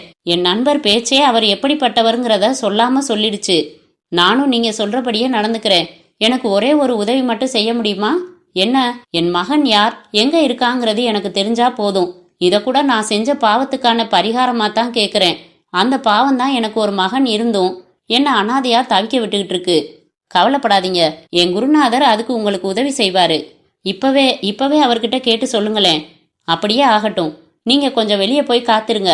நான் உங்களை கூப்பிடுறேன். பிட்சு லீ யுவான் பணிவாக பேசி வாயிலை நோக்கி கையை நீட்டினார். அருணாச்சலாவும் பதட்டம் குறையாமல் எழுந்து வெளியேறினார். அத்தியாயம் 11. ஜாதகம் என்பது ஒரு மனிதனின் வரி வடிவம். மனிதன் என்பவன் பஞ்சபூத கலவை. இதனுள் ஆத்மா என்பது அனைத்தையும் இயக்கி இயங்கும் சக்தி. ஒரு ஜாதகம் என்பது அந்த ஜாதகரின் பஞ்சபூத கலவையை மறைமுகமாக சொல்வதோடு அவரது பூர்வீகம், முன்வினை, நடப்பு, எதிர்காலம் என்று எல்லாவற்றையும் இறுதியிட்டு சொல்லக்கூடியது. ஜாதகம் என்பது ஒரு வகையில் சங்கேத பாஷையும் கூட. இதை படித்து அதனுள் இருப்பதை அறிந்து கொள்வது என்பது கல்வியும் ஞானமும் கூடவே அருளும் கலந்த ஒரு விஷயமாகும். இதில் ஒன்று இருந்து ஒன்று விடுபட்டாலும் ஜாதகத்தை துல்லியமாக அறிய முடியாது. ஜாதகம் சாஸ்திரம் இந்த உலகத்திற்கு அருளப்பட்டதும் 2 காரணங்களுக்காகவே. ஒரு ராஜ்யத்தை ஆளும் அரசனை அன்றி மற்றவர்கள் ஜாதகத்தை திருமண பொருத்தத்திற்காக மட்டுமே பயன்படுத்த வேண்டும். அரசன் மட்டும் ஜாதகத்தை நாட்டு மக்களின் நலன் கருதி சில முக்கிய முடிவுகள் எடுக்க பயன்படுத்தலாம். இதற்கன்றி ஜாதகம் மூலம் பலாபலன்களை அறிந்து கொள்ள முயலுதல் பெரிய பலன்களை தராது என்பது சில ஞானியர் கருத்து. லோகநாதன் தனது சூட்கேஸை குடைந்து கொண்டிருந்தான். டைரி ஒன்றை தேடி பிடித்து அதில் ஒரு தொலைபேசி எண்ணையும் கண்டுபிடித்து ஓடிப்போய் தொலைபேசியை சுழற்றினான். அந்த எண்கள் கன்னியாகுமரியில் ஒரு வீட்டுக்குள் சத்தமிட்டு அங்கிருந்த குமாரநாடார் என்பவரை ஹலோ சொல்ல வைத்தது. ஐயா, நான் லோகு பேசுறேன். நல்லது, சுகமா இருக்கியா? இருக்கேங்க. நீங்க எப்படி இருக்கீங்க? நல்லா இருக்கேன்பா. என்னாச்சு? ஏதோ ஒரு பத்திரிகையில வேலைக்கு சேர போறதா சொன்னியே, சேர்ந்துட்டியா? இல்லையா, அவங்க இப்ப எனக்கு சில வேலைங்க கொடுத்துருக்காங்க. அதை நான் நல்லபடியா முடிச்சுட்டா வேலை கிடைச்சிடும். என்ன வேலை தம்பி? அவங்க பத்திரிகையை உன் கையில கொடுத்து வித்துட்டு வர சொல்றாங்களாக்கும். இல்லையா, இது எழுத்து வேலை. வித்தியாசமா பேட்டி கட்டுரைங்க எழுதி தர சொல்லியிருக்காங்க. நெத்தியில அடிச்ச மாதிரி இருக்கணும்னு சொல்லிட்டாங்க. அதுக்கு தான் முயற்சி பண்ணிக்கிட்டு இருக்கேன். நீ புத்திசாலி, எல்லாம் நல்லா பண்ணிடுவ. எல்லாம் உங்க ஆசீர்வாதம்யா. அப்புறம்யா, ஒரு முக்கியமான விஷயம், அதுக்கு தான் ஃபோன் பண்ணேன். என்ன லோகு? ஐயா, எனக்கு என் ஜாதகம் வேணும், கிடைக்குமா? ஜாதகமா? எதுக்குப்பா இப்போ உனக்கு அது? காரணம் இருக்குயா, நான் விபரமா நேர்ல சொல்றேன். என் ஜாதகம் உங்ககிட்ட இருக்குதா? இல்லையா தம்பி, உன்னை அந்த கிறிஸ்தவ ஆஸ்பத்திரியில இருந்து நான் தத்தெடுத்துட்டு வந்தப்போ உன் பிறந்த தேதியைத்தான் சொன்னாங்க. அப்ப அது இருந்தா ஜாதகம் கணிச்சிடலாமா? தாராளமா. என்ன திடீர்னு ஜாதகம் ஜோசியம்னு போயிட்ட? எதிர்காலம் எப்படி இருக்கும்னு தெரிஞ்சுக்கிற ஆசை வந்துருச்சா? அப்படித்தான் வச்சுக்கங்களேன். என் பிறந்த தேதியை கொஞ்சம் சொல்லுங்களேன். சரியா ஞாபகம் இல்லையே லோகு? உன் பள்ளிக்கூட சர்டிபிகேட்ல பாரு, இருக்கும். அந்த தேதி போதுங்களா? தேதி மட்டும் போதாது, பிறந்த இடம் நேரம் தெரியணும். நீ மெட்ராஸ்ல பிறந்தவன். காலையில சூரிய உதயத்தும் போது பிறந்ததா சொன்னது ஞாபகத்துல இருக்குது. அப்ப காலையில 6 மணிங்களா? இருக்கலாம். இருந்தாலும் அன்னைக்கு தேதிக்கு சூரிய உதயம் எத்தனை மணிக்கு நடந்திருக்கும்னு ஜோசியக்காரங்களை கேட்டா சொல்லிடுவாங்க. முன்னையாச்சும் பேப்பர் பேனா கூட்டல் கழித்தல்னு உசுர விடணும். இப்பதான் கம்ப்யூட்டருங்க வந்துருச்சே, தகவல் சொன்னா போதும், அடுத்த நிமிஷம் உன் ஜாதகத்தை அது டைப் பண்ணியே கொடுத்துப்படுமே. நல்லதியா, நான் பாத்துக்கிறேன். நீங்க உங்க உடம்ப கவனமா பாத்துக்கங்க. அத்தாச்சி ரேகா பசங்க ரொம்ப விசாரிச்சதா சொல்லுங்க. ஜாதகம் கணிச்சு பார்த்த பிறகு என்ன பலன் சொன்னாங்கன்னு சொல்லு. எனக்கு தான் இன்னும் வேலை வரல. ஆரம்பிச்சிட்டீங்களா? நீங்க ரொம்ப நாள் இருக்கணுயா. எனக்கு கல்யாணம் அப்புறம் பேரம்பேத்திய பாக்குறதுன்னு எவ்வளவு இருக்குது. அப்ப பொண்ணு பாருன்னு சொல்லாம சொல்றியா? முதல்ல வேலையா, மாசம் சம்பளம் வாங்கிட்டு நேர்ல வரேன். அப்புறம் நீங்க சொல்ற பொண்ணு கழுத்துல தாலிய கட்டுறேன். சரிங்களா? சந்தோஷம். வேற ஒண்ணுமில்லையே? இல்லையா, வச்சிடுறேன். ரிசீவரை வைத்துவிட்டு நிமிர்ந்தான். அடுத்த குறி கம்ப்யூட்டரில் ஜாதகம் கணிக்கும் இடம் எங்கே என்று தேடுவதுதான். சௌகரியமாக அந்த எஸ்டிடி பூத்திலேயே ஒரு விளம்பர நோட்டீஸ் கை கொடுத்தது. அவனுக்கும் அப்பாடா என்று இருந்தது. துர்காதேவி சிலை முன் நிஷ்டையில் இருந்தான் தர்மன். ஜாதகத்துடன் லோகநாதன் வரவும் கண்களை கூட திறந்து பார்க்காமல் வாங்க தம்பி என்றான். லோகுவும் அவன் எதிரில் அமர்ந்தான். கையில் ஜாதக காகிதம். தர்மன் கண்களை திறக்காமலே கையில இருக்கிற அந்த ஜாதகத்தை ஆத்தா சிலையோட திருவடிக்கிட்ட வை என்றான். லோகநாதனுக்கு ஆச்சரியத்திற்கு மேல் ஆச்சரியம். தவணையில் வரும் காவேரி நீர்மட்டம் போல ஏறிக்கொண்டே போனது. மெல்ல கண்களை திறந்தவன் ஒரு மாதிரி லோகுவை பார்த்தான். அந்த பார்வையே நீ ஒரு விடாக்கண்டன் என்றது. நீங்க கேட்ட ஜாதகம், அதை பார்த்துட்டு சொல்லுங்க. ஜாதகம் இருக்கட்டும், ஒரு பரீட்சை இருக்குன்னு சொன்னேனே, மறந்துட்டீங்களா? அந்த பரீட்சையையும் மறக்கல, ஜாதகம் அனுமதிக்கணும்னு சொன்னதையும் மறக்கல. அதான் கஷ்டப்பட்டு ஜாதகத்தை கண்டுபிடிச்சு கொண்டு வந்திருக்கேன். உங்க ஜாதகத்தை கண்டுபிடிக்கிறதே உங்களுக்கு கஷ்டமான விஷயமா இருந்திருக்கா? ஆமா, நான் அப்பா அம்மா இல்லாத ஒரு அனாதை. கன்னியாகுமரியில உள்ள ஒருத்தர் என்ன ஆஸ்பத்திரியில இருந்து தத்தெடுத்து வளர்த்து ஆளாக்கினாரு. கன்னத்தில் முத்தமிட்டால் சினிமாவில் வர்ற மாதிரியே 15 வயசு இருக்கும்போது நான் யாருங்கிற உண்மையையும் சொல்லிட்டாரு. விடுங்க, அதெல்லாம் ஒரு கதை. பரீட்சை என்ன, அதை சொல்லுங்க. ரொம்ப சுருக்கமா உங்க வரலாற்றை சொல்லிட்டீங்களே, சபாஷ். இந்த பரீட்சை உங்க மனசு எவ்வளவு திடமானதுன்னு தெரிஞ்சுக்கிற பரீட்சை. இப்படி ஒரு பரீட்சை பத்தி நான் இத்தனை நாள்ல யோசிச்சது கூட இல்ல. ஆனா நேத்து உங்க பேச்சு, என் பதில் எல்லாமா சேர்ந்து என்ன இந்த பரீட்சைக்கு தயார்படுத்திடுச்சு. பீடிகை போதும், பரீட்சை என்ன சொல்லுங்க. சொல்றேன். அந்த அறைக்குள்ள போங்க. அங்க ஒரு பொண்ணு இருக்கா. அவளை நீங்க ஓவியமா வரையணும். ஓவியமாவா? ஒரு பொண்ணை பார்த்தா? நான் ஓவியன் இல்லையே. அது எனக்கும் தெரியும். உங்களால முடிஞ்ச அளவு வரைங்க, அது போதும். ஐயோ, எனக்கு சாதாரணமா ஒரு யானை படம் போடக்கூட வராது. தம்பி, இது உங்களுக்கு ஓவியம் வரைய தெரியுமாங்கிறதுக்கான பரீட்சை இல்ல. எந்த தடுமாற்றமும் இல்லாம இப்ப என்ன நிலையில இருக்கீங்களோ அந்த நிலையில நீங்க மாறாம இருக்கீங்களான்னு தெரிஞ்சுக்கத்தான் வரைய சொல்றேன். ஓவியம் வரைய போனா நான் மாறிடுவேனா? புரியலையே. அந்த பெண் உருவம் உங்களை மாத்த முயற்சி எடுக்கும். மனக்கட்டுப்பாடு இருந்தா நீங்க மாறாம இருந்துடலாம். அப்படின்னா பேசிக்கிட்டே இருந்தா எப்படி? வாங்க நானும் வரேன். நான் எப்படி இருக்கேன்னு நீங்க பாருங்க, நீங்க எப்படி இருக்கீங்கன்னு நான் பாக்குறேன். நீங்க சொல்றத பார்த்தா அந்த பொண்ணு நிர்வாணமா. உங்க யூகம் சரி. அவங்க ஓவியம் வரைய மாடலா போஸ் கொடுக்கறவங்க, மற்றபடி தப்பானவங்க கிடையாது. ஐயோ! லோகுவின் உதட்டில் அரற்றல், உடம்பிலும் லேசான நடுக்கம், நெற்றி பொட்டிலும் படுவேகமான வியர்வை துளிர்ப்பு. என்ன தம்பி, என்ன யோசனை? இல்ல, நீங்க இப்படி ஒரு பரீட்சை வைப்பீங்கன்னு நான் ஓரஞ்சாரமா கூட யோசிச்சு பார்க்கல. ஆண்மைன்னா என்ன தம்பி? ஒரு பொண்ணோட காமத்தை அடக்கிறதுதான்னு சொல்லுவாங்க. ஆனா தனக்குள்ள காமத்தை அடக்கிறது தான் உண்மையான ஆண்மை. அதுக்கு மனசும் உடம்பும் ஒத்துழைச்சாதான் இந்த வித்தைக்குள்ளேயே நுழைய முடியும். பேச்சோடு எழுந்து அவன் தோளில் கை போட்டு அவனை அழைத்து சென்றார். அரை வாசல் வரை சென்ற லோகநாதனும் அதற்கு மேல் உள்ளே செல்ல தயங்கினவனாக, இல்ல நான் வரல, என்னால முடியாது. ஏன் நேத்து அந்த பேச்சு பேசுனீங்க? வாஸ்தவம்தான், நான் நீங்க பரீட்சைன்னு சொன்னதை சரியா புரிஞ்சுக்கல. இப்பவே நான் என் தோல்வியை ஒத்துக்கிறேன். ஒரு பொண்ணை நிர்வாணமா பார்த்துட்டு உணர்ச்சி வசப்படாம மரக்கட்டையா இருக்க என்னால முடியாது. என்னால மட்டுமில்ல, என் வயசு பசங்க யாராலையும் முடியாது. அப்படி இருந்தா அவங்களுக்கு இந்த சமூகத்துல வேற பேர். அவன் பதிலை கேட்டு சிரித்தான் தர்மன். மலாரென்று கதவை திறந்தான். உள்ளே யாரும் இல்லை. லோகுவுக்கு பலத்த ஏமாற்றம். என்னங்க பொண்ணு மாடல்னுலாம் சொன்னீங்க, யாரையும் காணுமே? சும்மா சொன்னேன் தம்பி. தைரியமா அறைக்குள்ள நீங்க போனாலே ஜெயிச்சிருப்பீங்க.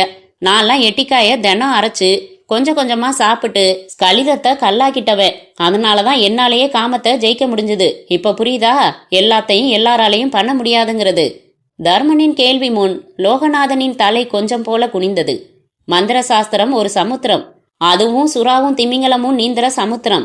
அசாத்திய மனோதிடம், உபாசனா சக்தி, காமம், பசி, இவைகளை ஜெயிக்கிற ஆற்றல், இதெல்லாம் இதுக்கு பிரதானம். போகட்டும், உண்மையை கூச்சப்படாம ஒத்துக்கிட்ட ஒன்னே போதும். வாங்க ஜாதகத்தை பார்ப்போம். தர்மன் திரும்ப சென்று துர்காதேவி சிலை முன் உள்ள பலகை மேல் அமர்ந்தவளாக சிலையின் காலடியில் இருந்த ஜாதக காகித சுருளை எடுத்து விரித்தான். அதில் கட்டங்கள், கிரகங்களின் வீட்டு நிலைகள் கூர்ந்து பார்த்து கூட்டி கழித்தவன் முகத்தில் மளமளவென்று ஆச்சரிய வரிகள் விழ ஆரம்பித்தன. என்னங்க, என் ஜாதகம் என்ன சொல்லுது? நீங்க ஒரு அனாதைன்னு சொன்னீங்கல்ல, அதுதான் உண்மைன்னாலும் குமாரன் ஆடார் ஐயா என்ன தன் மகனாதான் நினைக்கிறாரு. என்னை தத்து எடுத்துக்கிட்ட பிறகு ரேகான்னு எனக்கு ஒரு தங்கச்சியும் பிறந்தா. அப்படி பார்த்தா நான் அனாதை இல்லைங்கிறது தான் உண்மை. அது மட்டும் இல்ல தம்பி, நீங்க ஒரு கோடீஸ்வரனாக போறீங்க. உங்க எதிர்காலம் பெரிதாக ஏதோ சொல்ல வந்த தர்மன் சட்டென்று தன் வாய்க்கு பூட்டு போட்டு கொண்டான். என்னங்க, என்ன சொல்லுது என் ஜாதகம்? ஒண்ணுமில்ல, நீ அமோகமா இருப்ப. அதுக்கு மேல இப்ப எதுவும் உனக்கு தெரிய வேணாம். ஏதோ கோடீஸ்வரன் அப்படி இப்படி நீங்களே. ஆமா, கூடிய சீக்கிரம் கோடீஸ்வரன் ஆவ. வேண்டாம், எனக்கு பத்திரிகையில சப் எடிட்டர் வேலை கிடைச்சா போதும். தர்மன் பதிலுக்கு மர்மமாய் சிரித்தான். அப்படியே இந்த நிமிஷம் நீ என் சிஷ்ய பிள்ளை. என்னடா வாங்க போங்கன்னு பேசினவன் திடீர்னு வா போங்கிறானேன்னு நினைக்க வேணாம். குரு சிஷ்யனுக்கு நடுவுல எதுக்கு சம்பிரதாய மரியாதை? அப்ப இந்த மாந்திரீக விஷயங்களை எனக்கு புரிய வைக்க போறீங்கன்னு சொல்லுங்க. நிச்சயமா. அதுக்கு எவ்வளவு நாளாகும்? நாளா? ஆமா, நான் கட்டுரை எழுத வேண்டாமா? இது ஒரு நாள் 2 நாள்ல கத்துக்கிற விஷயம் இல்ல தம்பி, வருஷங்கள் ஆகும். சரிதான், அப்ப நான் இந்த ஜென்மத்துல கட்டுரை எழுத முடியாதுன்னு சொல்றீங்க. எழுதலாம் எழுதலாம். இப்ப என்ன, சீக்கிரமா நீ இதை பத்தி தெரிஞ்சுக்கிட்டு கட்டுரை எழுதணும், அவ்வளவுதானே? ஆமா, ஒரு மாசம் பொறு. அதுக்குள்ள உன் வாழ்க்கையே தலைகீழா மாறப்போகுது. அந்த மாற்றத்துக்கு பிறகு நீ கட்டுரை, அந்த ஆசிரியர் வேலைன்னு எதையும் யோசிக்க மாட்ட. இது என்ன ஜாதகம் சொல்ற விஷயமா, இல்ல உங்க ஃபோர் தாட், அதாவது அமானுஷ சக்தியால சொல்றீங்களா? எப்படி வேணா எடுத்துக்கோ. நான் சொல்றபடி நடந்தா உனக்கு சந்தோஷம் தானே? முதல்ல நடக்கட்டும், பிறகு பார்ப்போம். பத்திரிகைக்காரங்களுக்கு உண்டான அதே சந்தேகத்தோட பதில் சொல்றியே. சந்தேகப்படணும், 1% சந்தேகப்பட்டாதான் எச்சரிக்கையா இருக்க முடியும். கிட்டத்தட்ட அருணாச்சலா விற்று லீ யுவான் எதிரில் சொன்ன அதே டயலாக். தர்மன் பதிலுக்கு ஒன்றும் சொல்லவில்லை. ஊன்றி மட்டம் பார்த்தான். சரி, நான் சில கேள்விகள் கேட்கலாமா? கேளு. மாந்திரிகம்னா என்ன? வழவழன்னு இல்லாம ஒரு வார்த்தையில பதில் சொல்ல முடியுமா? சொல்லலாமே. மாயக்கலை. இதுக்கு தலைவன் சனியோட பையன் மாந்தி, அதாவது குளிகன். மாயக்கலைன்னா மனுஷ சக்தி தேவையில்லையா? மனுஷ சக்தியோட இன்னொரு பக்கம்தான் மாயசக்தி. எப்படி? பல வருஷம் தவம் இருந்து தெரிஞ்சுக்க வேண்டியத சாமர்த்தியமா எப்படின்னு ஒரு கேள்வியை கேட்டு தெரிஞ்சுக்க பாக்குறியே. சரி, இறந்த உடனே உயிர் எங்க போகுது? அது ஆவியா நடமாடுங்கிறது உண்மையா? உண்மை இல்லாமலா செத்த பணத்தை போட்டுக்கிட்டு அந்த அழறோம். அப்புறம் ஈமக்கிரியை தர்ப்பணம் தவசமெல்லாம் பண்றோம். சரி, ஆவி இருக்குன்னா ஏன் அதை பார்க்க முடியல? பார்த்தாதான் நம்புவியா? அப்படித்தான்னு வச்சுக்கோங்களேன். காத்த பார்க்க முடியல, அப்ப அது இல்லையா? பார்க்க முடியலன்னாலும் உணர்றமே. ஆவிகள் இருக்கிறதையும் உணரத்தான் செய்கிறோம். எப்படி நம்ம முன்னோர்கள் ஆவிதான்ப்பா பல சமயங்கள்ல நம்மள பல ஆபத்துல இருந்து காப்பாத்துது. அவங்கள நாம நினைக்க மறந்தா நமக்கு சில கஷ்டங்களை கொடுத்து ஞாபகப்படுத்துறதும் அதுங்க தான். இதெல்லாம் யூகம். காற்று இருக்கிறத எப்படி சுவாசிச்சு ஒவ்வொரு வினாடியும் உணர்றோமோ அப்படி ஆவிகளை உணர வழி இருக்கா? வழி இருக்கு. ஆனா உணர்ந்து என்ன பண்ண போற? இது என்ன கேள்வி? ஒரு நம்பிக்கை தான். வேண்டாம், நம்பாத, விட்டுடு. உன்னை யார் நம்ப சொன்னது? நம்பி என்ன ஆகணும்? பதில் சொல்ல தெரியலன்னா அந்த விஷயத்த பொசுக்குன்னு இப்படி முடிக்கிறது உங்களுக்கு வழக்கமா போச்சு. நான் யாரும் எழுதாத விதத்துல இந்த அமானுஷியங்களை வச்சு கட்டுரை எழுத விரும்புறேன். அதான் இப்படி கேக்குறேன். எவ்வளவோ விஷயம் இருக்கே கட்டுரை எழுத. நீ ஏன் இந்த விஷயத்த தேர்வு செய்த? இதுலதான் த்ரில் இருக்கு. இத பத்தி தான் யாருக்கும் சரியா எதுவும் தெரியல. அது மட்டும் இல்ல, ஏனோ சிறு வயசுல இருந்தே இந்த விஷயம் பத்தி தான் நான் அதிகம் யோசிக்கிறேன். எனக்கு ஒரு நண்பன் இருந்தான். வாட்ட சாட்டமா ரொம்ப அழகா இருப்பான். ஆட்டம் பாட்டம் எல்லாத்துலயும் சூரன். ஒரு நாள் பொட்டுல அடிபட்டதுல பொசுக்குன்னு உயிர் போயிடுச்சு. உயிரோட அவன் இருந்தவர எப்படியெல்லாம் இருந்தான். பெணமா அவனை பார்த்தப்போ என்னால நம்ப முடியல. எது இப்படி இவனை சடலமாக்கிச்சு? எது அப்ப அவனை விட்டு போய் அவன் பொணமானாங்கிற கேள்வியில விழுந்து அல்லாடினேன். அது மட்டும் இல்ல, உலகமே உயிர் பயத்தை பிரதானமா நினைக்குது. உயிர் எது? உயிர் அது என்ன? எப்படி இருக்கும்?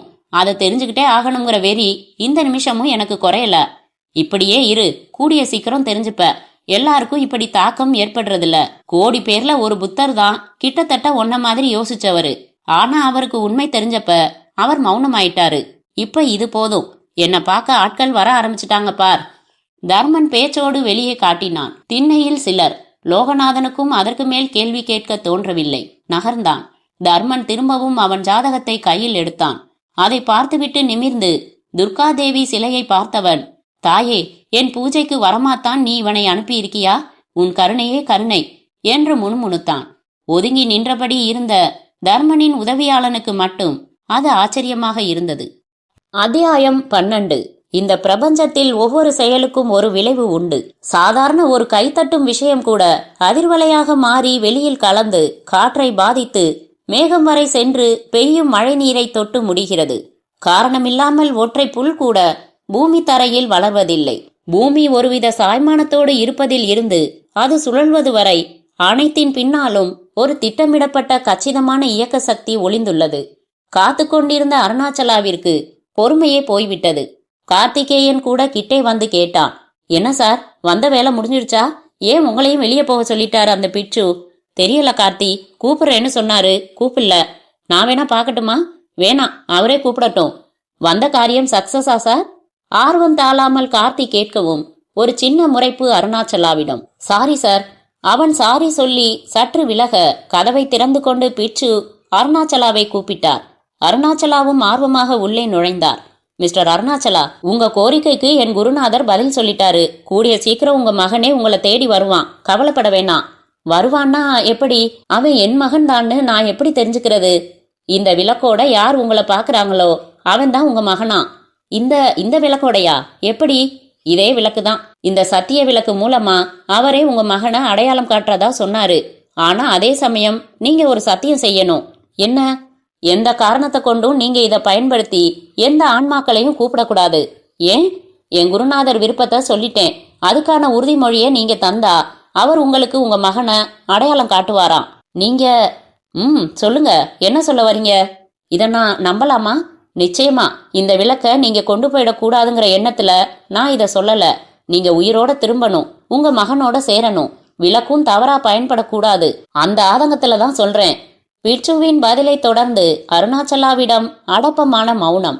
தாடையை தடவியும் கைகளை பிசைந்தும் யோசித்தவர் அரை மனதாக சரி என்றார்.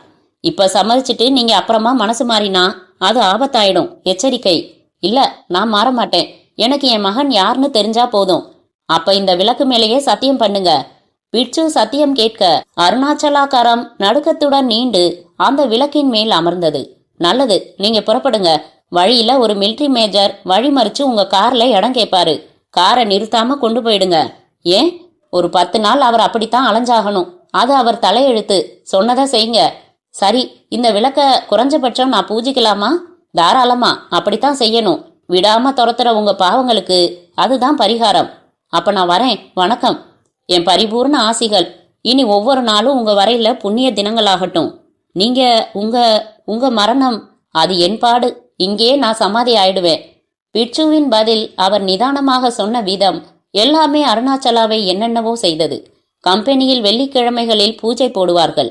கற்பூரத்தட்டு அவர் எதிரில் வரும்போது அதை ஒத்திக்கொள்ளக்கூட அவர் பகுத்தறிவு அனுமதித்ததில்லை. அப்படிப்பட்டவர் கண்களில் மெல்ல மெல்ல கண்ணீரின் சேர்க்கை, நடையிலும் ஒருவித சோர்வு. ஓ, இந்த வாழ்க்கைதான் எத்தனை பெரிய புதிர்! உலகம் முழுக்க சுற்றிய நானே கூட ஒரு சின்ன கிணற்று தவளைதானே. எத்தனை விஷயங்கள், எத்தனை விஷயங்கள்! மலைப்போடு பிரமிப்போடு, மனசு சலவை செய்யப்பட்டது போன்ற தூய்மையோடு முற்றிலும் புதிய அருணாச்சலாவாய் வந்து காரில் ஏறி அமர்ந்தார். பிட்சு கார் வரை வந்து கையசைத்து விடை கொடுத்தார்.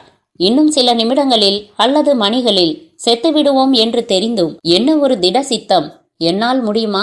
மனதில் கேள்விகளோடு காரில் அருணாச்சலாவின் பயணம் தொடர்ந்தது. மதியம் கடந்து மாலைக்குள் சூரியன் பிரவேசித்தபடி இருந்தான். இருந்தும் இருட்டப் போவது போல பனிக்கூட்டத்தின் ஆக்கிரமிப்பு. வானிலும் மழை மேகங்கள். மழையும் பெய்ய ஆரம்பித்தது. டிரைவர் மொய்தீன் நிதானமாக காரை செலுத்தினான். வழியில் ஒரு வளைவு. விரைப்பாக ஒரு மிலிட்ரிக்காரர் உருவம் தெரிந்தது. Major Chanderpaul. கைகளை நீட்டி காருக்கு லிப்ட் கேட்டுக் கொண்டிருந்தது அவரது கட்டை விரல். மொய்தீன் கார்த்திகேயனை பார்த்தான். கார்த்தி அருணாச்சலாவை பார்த்து, சார், ஒரு மிலிட்ரிக்காரர் லிப்ட் கேட்கிறாரு என்றான். நோ, நிக்காம போங்க. சார், அவர் ஒரு ஆபீசர் மாதிரி தெரியுது. சொன்னா கேள் கார்த்தி, அவர் ஆபீசர் இல்ல, காரை விடு. மொய்தீனும் காரை நிறுத்தாமல் வேகப்படுத்தினான். கார் மேஜரை கடந்த நிலையில் திரும்பி பார்த்தார். மேஜர் அங்கே இல்லை. கார் சீறியது. திடீரென்று வெயில் அடித்து புதிய கிளைமேட் தோன்றியது. அது அந்த மலையின் குணம். கிட்டத்தட்ட 2 மணி நேர பயணம். வழியில் ஒரு ஊர்வலம் குறுக்கிட்டது. மொய்தீன் காரை நிறுத்தினான். அது ஒரு நினைவு ஊர்வலம். விரைப்பாக பல மிலிட்ரிக்காரர்கள் போனார்கள். நடுநாயகமாய் மேஜர் சந்தர்பால் படம் மாலையிடப்பட்டு ஒரு ட்ரக்கில் நிறுத்தப்பட்டிருந்தது. அதை பார்த்த கார்த்திக்கு பகீர் என்றது. சார் என்றான் அருணாச்சலா பக்கம் பார்த்து. அவரோ ஆசுவாசத்தோடு நெற்றியை தேய்த்தபடி இருந்தார். மொய்தீன் கூட மிரண்டு போயிருந்தான். என்ன மாலி, நாம இவரை வழியில உயிரோட பார்த்தோமே என்றான். எதுவும் பேசாத மொய்தீன், காரை எடு. காரும் திரும்ப சீறியது. அந்த ஆடுகள் ஒவ்வொன்றும் புசு என்று மிக புஷ்டியாக இருந்தன. ஒரு 15 வயது சிறுவன் துரத்தி துரத்தி மேய்த்து கொண்டிருந்தான். பிட்சு லீயுவான் அந்த பக்கம் வரவும் பார்த்து சிரித்தான். அவரும் அவனை அருகில் அழைத்தார். அவர் கையில் அந்த விளக்கு இருந்தது. அவன் பார்வை அந்த விளக்கின் மேல் சென்றது. அவரும் இந்தா என்கிற மாதிரி அவனிடம் தந்தார். அவனிடம் ஒரே மகிழ்ச்சி. பிட்சு திரும்பி நடந்தார். அவன் அந்த விளக்கோடு சற்று தூரத்தில் இருந்த அவன் வீட்டை நோக்கி ஓடினான். வீட்டு வாசலிலேயே ஹூக்கா பிடித்து கொண்டு ஒரு முரட்டு மனிதர். அவரை பார்க்கவும் அவன் மூச்சிரைத்தான். அவரும் அவன் கை விளக்கை பார்த்தார். பிட்சு கொடுத்தார். ஆமா, பெரிய தங்க புதையல் பாரு, கொண்டா இப்படி. அவனிடம் இருந்து பிடுங்கினார். உற்று பார்த்தார். அந்த ஆள் ஒரு மாயக்காரன், இதையெல்லாம் வச்சுக்க கூடாது, நீ போ என்றபடியே அந்த விளக்கை வீசி எறிந்தார். தாமரை இதழ் போல் குவித்து மூட முடிந்த அந்த ஐம்பொன் விளக்கு வெகு தூரம் பறந்து போய் ஒரு ஒற்றையடி பாதை அருகே விழுந்தது. அந்த பாதையின் தொடக்கத்தில் லடாக் மண்ணுக்கே உரிய கலைப்பொருட்களை பிளாட்பாரத்தில் போட்டு விற்கும் வியாபாரி ஒருவன் வந்து கொண்டிருந்தான். போஸ்ட் சத்தம் கேட்டு அரைக்கதவை திறந்தான் லோகநாதன். தபால்காரர் கையில் கடிதமுடன். கடிதத்தை வாங்கியவனுக்கு ஆச்சரியமாக போனது. அருணாச்சலா ட்ரேடிங் கார்ப்பரேஷனில் இருந்து வந்திருந்தது. பிரித்து பார்த்தான். எப்பொழுதோ போட்டிருந்த அப்ளிகேஷனுக்கான அழைப்பு. அடிவயிற்றில் குளுக்கோஸ் ஊறுகிற மாதிரி ஒரு சில்லிப்பு.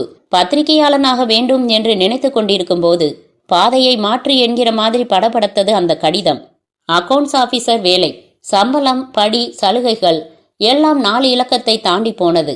வாழ்க்கையே மாறப்போகிறது என்று தர்மன் சொன்னது இதைத்தானா? உள்ளே ஒரு கேள்வி காத்திருந்து கேட்டது. தலையை துவட்டியபடி ரூம்மேட் குமார் உள்ளே நுழைந்தான். என்ன மாப்ள, எங்க இருந்து லெட்டர்? அருணாச்சலா ட்ரேடிங் கார்ப்பரேஷன்ல இருந்து இன்டர்வியூ. வாவ், லீடிங் கம்பெனிப்பா. டாடா, மாருதி மாதிரி பெரிய கம்பெனியாச்சே. அடி சக்க, நான் எதிர்பார்க்கவே இல்லை. அதான் லைஃப். அப்ப இன்டர்வியூக்கு போன்னு சொல்றியா? என்ன இது பைத்தியக்காரத்தனமான கேள்வி? முதல்ல போப்பா. இல்ல, அமுதம் பத்திரிகைக்கு என்ன பதில் சொல்றதுன்னு தான் குழப்பமா இருக்கு. அதை தூக்கி தூர போடு. கதை கட்டுரை எப்ப வேணா எழுதலாம். ஆனா இந்த மாதிரி இன்டர்வியூ வரும்போதே பயன்படுத்திக்கணும். வேலை கிடைக்கணுமே. Be positive Logu. எதுலையும் சந்தேகம்ங்கிறது உன் உடன் பிறந்த வியாதியா என்ன? குமார் ஒரு இடி இடித்தான். லோகுவும் இன்டர்வியூவுக்கு கிளம்ப தீர்மானித்தான். கடைத்தெரு. கோவில் மாடுகள் மனிதர்களுக்கு சமமாக மேய்ந்தபடி இருக்க, ஆட்டோக்கள் பாம்பு போல வளைந்து நெளிந்து ஓட ஏக சந்தடி. அந்த இக்கட்டிலும் பிளாட்பாரத்தில் 10 ரூபாய்க்கு 3 பொருள் என்றும் பனியன் ஜட்டிகளை விரித்து போட்டுக்கொண்டு கடைகள். நடக்கவே சிரமமாக இருந்தது. லோகுவும் எரிச்சலுடன் நடந்து கொண்டிருந்தான். ஒரு திபெத்திய கைவினை பொருள் வியாபாரியின் கடை லோகுவை மறித்தது. உள்ளன் சட்டைகள், கம்பளி குல்லாய்கள், பலவிதமான விளக்குகள், மாடர்ன் சூட், உலோக பொம்மைகள் என்று ஏகத்துக்கும் பிளாட்பாரத்தில் பரவி கிடந்தது. ஒரு வினாடி அவைகளை கவனித்தவனை சுண்டி இழுத்தது. தேங்கி நின்று கவனித்தவனை கப்பென்று பிடிக்க முனைந்தான் அந்த வியாபாரியும். சாப், என்ன வேணும்? சொட்டர் குல்லாய் எல்லாம் டெட் ஷீப் பாருங்கோ என்றான் கடி தமிழில். லோகு பதில் சொல்லாமல் வரிசையாக ஒவ்வொன்றாக பார்த்தான். அந்த விளக்கு ஒரு மூலையில் கிடந்தது. கைக்கு அடக்கமாக இருந்தது.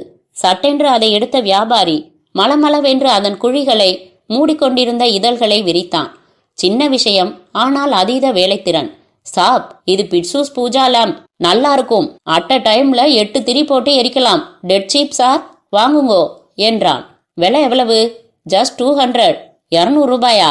ஆளை விடு. ஓட பார்த்த லோகுவை தோலை பற்றி இழுத்தான். நீங்க கேளுங்கோ சாப். இல்லையா, எனக்கு ஒத்து வராது, ஆளை விடு. அட சும்மா கேளுங்கோ சாப்.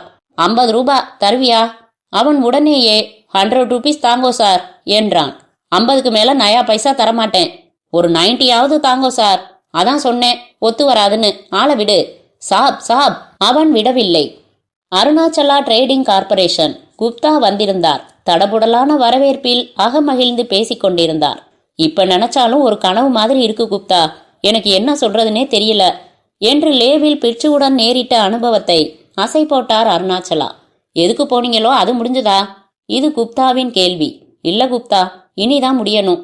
ஆனா ஒண்ணு, சதாசிவம் ஒரு பெரிய கிரிமினல். செத்தும் அவன் புத்தி மாறவே இல்ல. எப்படி? என் கேள்விக்கு பதில் சொல்லாம அந்த விளக்கு மூலமா தன் காரியத்தை சாதிச்சுக்க நினைச்சான். சோ சதாசிவத்தோட ஆவியோட பேசிட்டீங்கன்னு சொல்லுங்க. ஆமா, அதே சமயம் சந்தேகமாவும் இருக்கு. சந்தேகமா? ஆமா, நான் கண்ணை மூடிக்கிட்டு இருந்த நேரத்துல அந்த பிட்சுவே என் கேள்விக்கு பதிலை எழுதியிருப்பாரோன்னு ஒரு சந்தேகம். சந்தேகம் அங்கேயும் விடலையா? என் காரியம் முழுசா நடக்கலையே. என் மகன் யாருன்னு தெரியறவர நான் என்னையே கூட சந்தேகப்பட்டுக்கிட்டு தான் இருப்பேன். திருத்த முடியாது உங்களை. அந்த பிட்சு உயிரோட இருக்காரா, சமாதி ஆயிட்டாரான்னு கூட எனக்கு ஒரு சந்தேகம். என் பிஏவை அனுப்பியிருக்கேன். This is too much. நான் நம்பினதால தானே உங்களுக்கே சொன்னேன். சரி, உண்மைன்னே வச்சுப்போம். ஆனா அதோட என் மகன் என்னை வந்து பார்க்கணுமே. இவ்வளவு தூரம் நடந்திருக்கு, இனிதானா நடக்காது? நடக்கும் பாருங்க. அப்படி நடந்துட்டா ரியலா சொல்றேன், நான் ரொம்ப கொடுத்து வச்சவன். பை விளக்கோட பையன் வந்த பிறகு சத்தியத்தை மீறிடாதீங்க. இந்த மாதிரி விஷயத்துல ரொம்ப ஜாக்கிரதையா இருக்கணும்.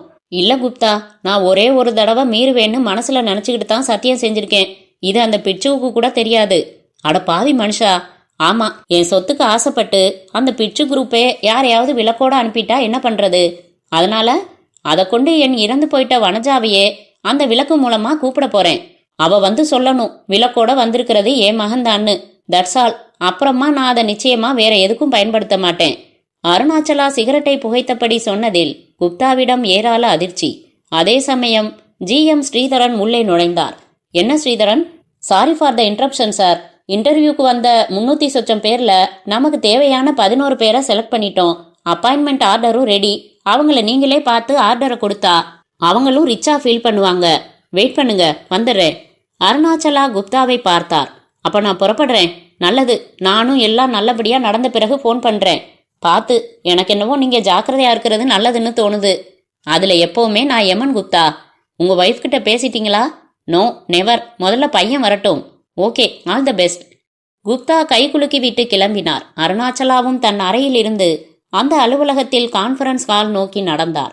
உள்ளே தேர்வானவர்கள் காத்திருக்க பர்சனல் மேனேஜரும் ஜெனரல் மேனேஜரும் அவர்களிடையே கடின உழைப்பு, கோல் போஸ்ட், இன்வால்வ்மெண்ட் என்று கதைத்து கொண்டிருந்த நிலையில் அருணாச்சலா நுழையவும் கப்சிப். தேர்வானவர்கள் விரைப்பாக நின்று விஷ் செய்தார்கள். அதில் லோகநாதனும் இருந்தான். தோளில் ஜோல்னாப்பை. சிடவுன், உட்காரச் சொல்லி கூர்ந்து பார்த்தார். பின் பர்சனல் மேனேஜர் ஆர்டர் பேப்பர்களை தரவும் வரிசையாக தந்து கை குலுக்கினார். லோகநாதன் முறை வந்தது. ஜோல்னா பையை மேஜை மேல் அவசரமாக வைத்தபடி கை குலுக்க கையை நீட்டினான். அவசரப்பட்டு வைத்ததில் உள்ளே இருந்த விளக்கு நழுவி கீழே விழுந்தது. கை குலுக்க நீட்டிய கையை அப்படியே பின்னுக்கு இழுத்து குனிந்து விளக்கை எடுத்தான். படபடப்போடும் விளக்கோடும் அருணாச்சலாவை பார்த்தான். அருணாச்சலா அப்படியே விக்கித்து போயிருந்தார். பார்வையிலும் ஒரு அதீத பளபளப்பு. மிஸ்டர் ஸ்ரீதர், இந்த கேண்டிடேட்டோட என் ரூமுக்கு வாங்க என்றபடியே விறுவிறுவென்று அங்கிருந்து கிளம்பினார். யாருக்கும் ஒன்றும் புரியவில்லை. 1 மாதம் சென்று விட்டது. ஒரு கார் தர்மனின் ஆசிரம குடிசை முன் நின்றது. உள்ளிருந்து சூட்டும் கோட்டுமாய் இறங்கினான் லோகநாதன். அவனை பார்த்து தர்மன் துளியும் ஆச்சரியமே படவில்லை. நீங்க சொன்னது போலவே எல்லாம் நடந்துடுச்சு மிஸ்டர் தர்மர். நான் இப்ப அனாதை இல்ல, ஒரு கோடீஸ்வரனோட மகன். கேள்விப்பட்டிருப்பீங்களே? லோகநாதன் கேட்க தர்மன் முகத்தில் இதமான புன்னகை. எனக்கு எல்லாம் பெரிய புதிரா இருக்கு. அதே சமயம் எப்படி இவ்வளவு பெரிய பொறுப்பை சுமக்க போறேன்னும் தெரியல. உங்ககிட்ட நான் பண்ணின வாக்குவாதங்கள் நினைச்சா கொஞ்சம் வெக்கமா கூட இருக்கு. அதெல்லாம் இப்ப எதுக்கு? அம்மா அப்பாவோட காரியமெல்லாம் நல்லபடியா முடிஞ்சுச்சா? பார்த்து. அந்த விளக்கு இப்ப எங்க இருக்கு? விளக்கு, அதுலதான் என் வாழ்க்கையே திரும்பிச்சு. அப்பாவும் அதை எடுத்துக்கிட்டு போய் என்னவோ பண்ணாரு. அப்புறமா தான் கை காலெல்லாம் இழுத்துக்கிட்டு கீழே விழுந்தாரு. நான் தப்பு பண்ணிட்டேன் வனஜா, என்னை மன்னிச்சிருன்னெல்லாம் சொல்லி அழுதாரு. எனக்கு கடைசி வர புரியல. அதுக்கு பிறகு வக்கீல கூப்பிட்டு பேசுற வர நல்லா தான் இருந்தாரு. வக்கீல் வந்து என்கிட்ட பேசினப்போதான் நான் அவர் மகங்கிறதே எனக்கு தெரிய வந்தது. ஆனா நான் போய் பார்த்தப்போ அப்பா இறந்து போயிட்டாரு. எப்படி? அந்த விளக்குல அப்படி என்னதான் இருக்கு? உங்களாலேயாவது சொல்ல முடியுமா? தர்மன் சிரித்தான். நான் அதை இப்ப கொண்டு வந்திருக்கேன், பாக்குறீங்களா? எடுத்து காட்டினான். தர்மனுக்கு அடுத்த நொடி உடம்பு சிலிர்த்து போனது. தம்பி, அது அப்படி சாமி காலடியில வை. அது இனி அங்கேயே இருக்கட்டும். உனக்கு எதுவும் தெரியவும் வேணாம். ஒண்ணு மட்டும் தெரிஞ்சுக்கோ, சில பாவங்கள் எப்பவும் விடாது. அதற்கு யார எப்படி பழி வாங்கணும்னு நல்லா தெரியும். நீ எந்த பாவமும் செஞ்சிடாத. நான் கூட இனி இந்த மாந்திரீகத்துல ரொம்ப ஈடுபாடு காட்ட போறதில்ல. நீ ஒரு கோவில் கட்டு. அங்க இந்த சிலையையும் விளக்கையும் வச்சு பூஜை பண்ணிக்கிட்டே என் காலத்தை ஓட்டிடுறேன். என்ன தர்மன், விளக்கமா சொல்லுங்க. இந்த விளக்குல அப்படி என்ன இருக்கு? சத்தியம் இருக்கு, தர்மம் இருக்கு. எல்லாத்துக்கும் மேலா உங்க அம்மாவே இதுக்குள்ள இருக்காங்க. இதுக்கு மேல எதையும் கேட்காத. நான் சொன்னாலும் உனக்கு புரியாது. தர்மன் கை கூப்பினான். லோகநாதன் அதற்கு பிறகு எதுவும் பேசவில்லை, எதையும் கேட்கவும் இல்லை. முற்றும்.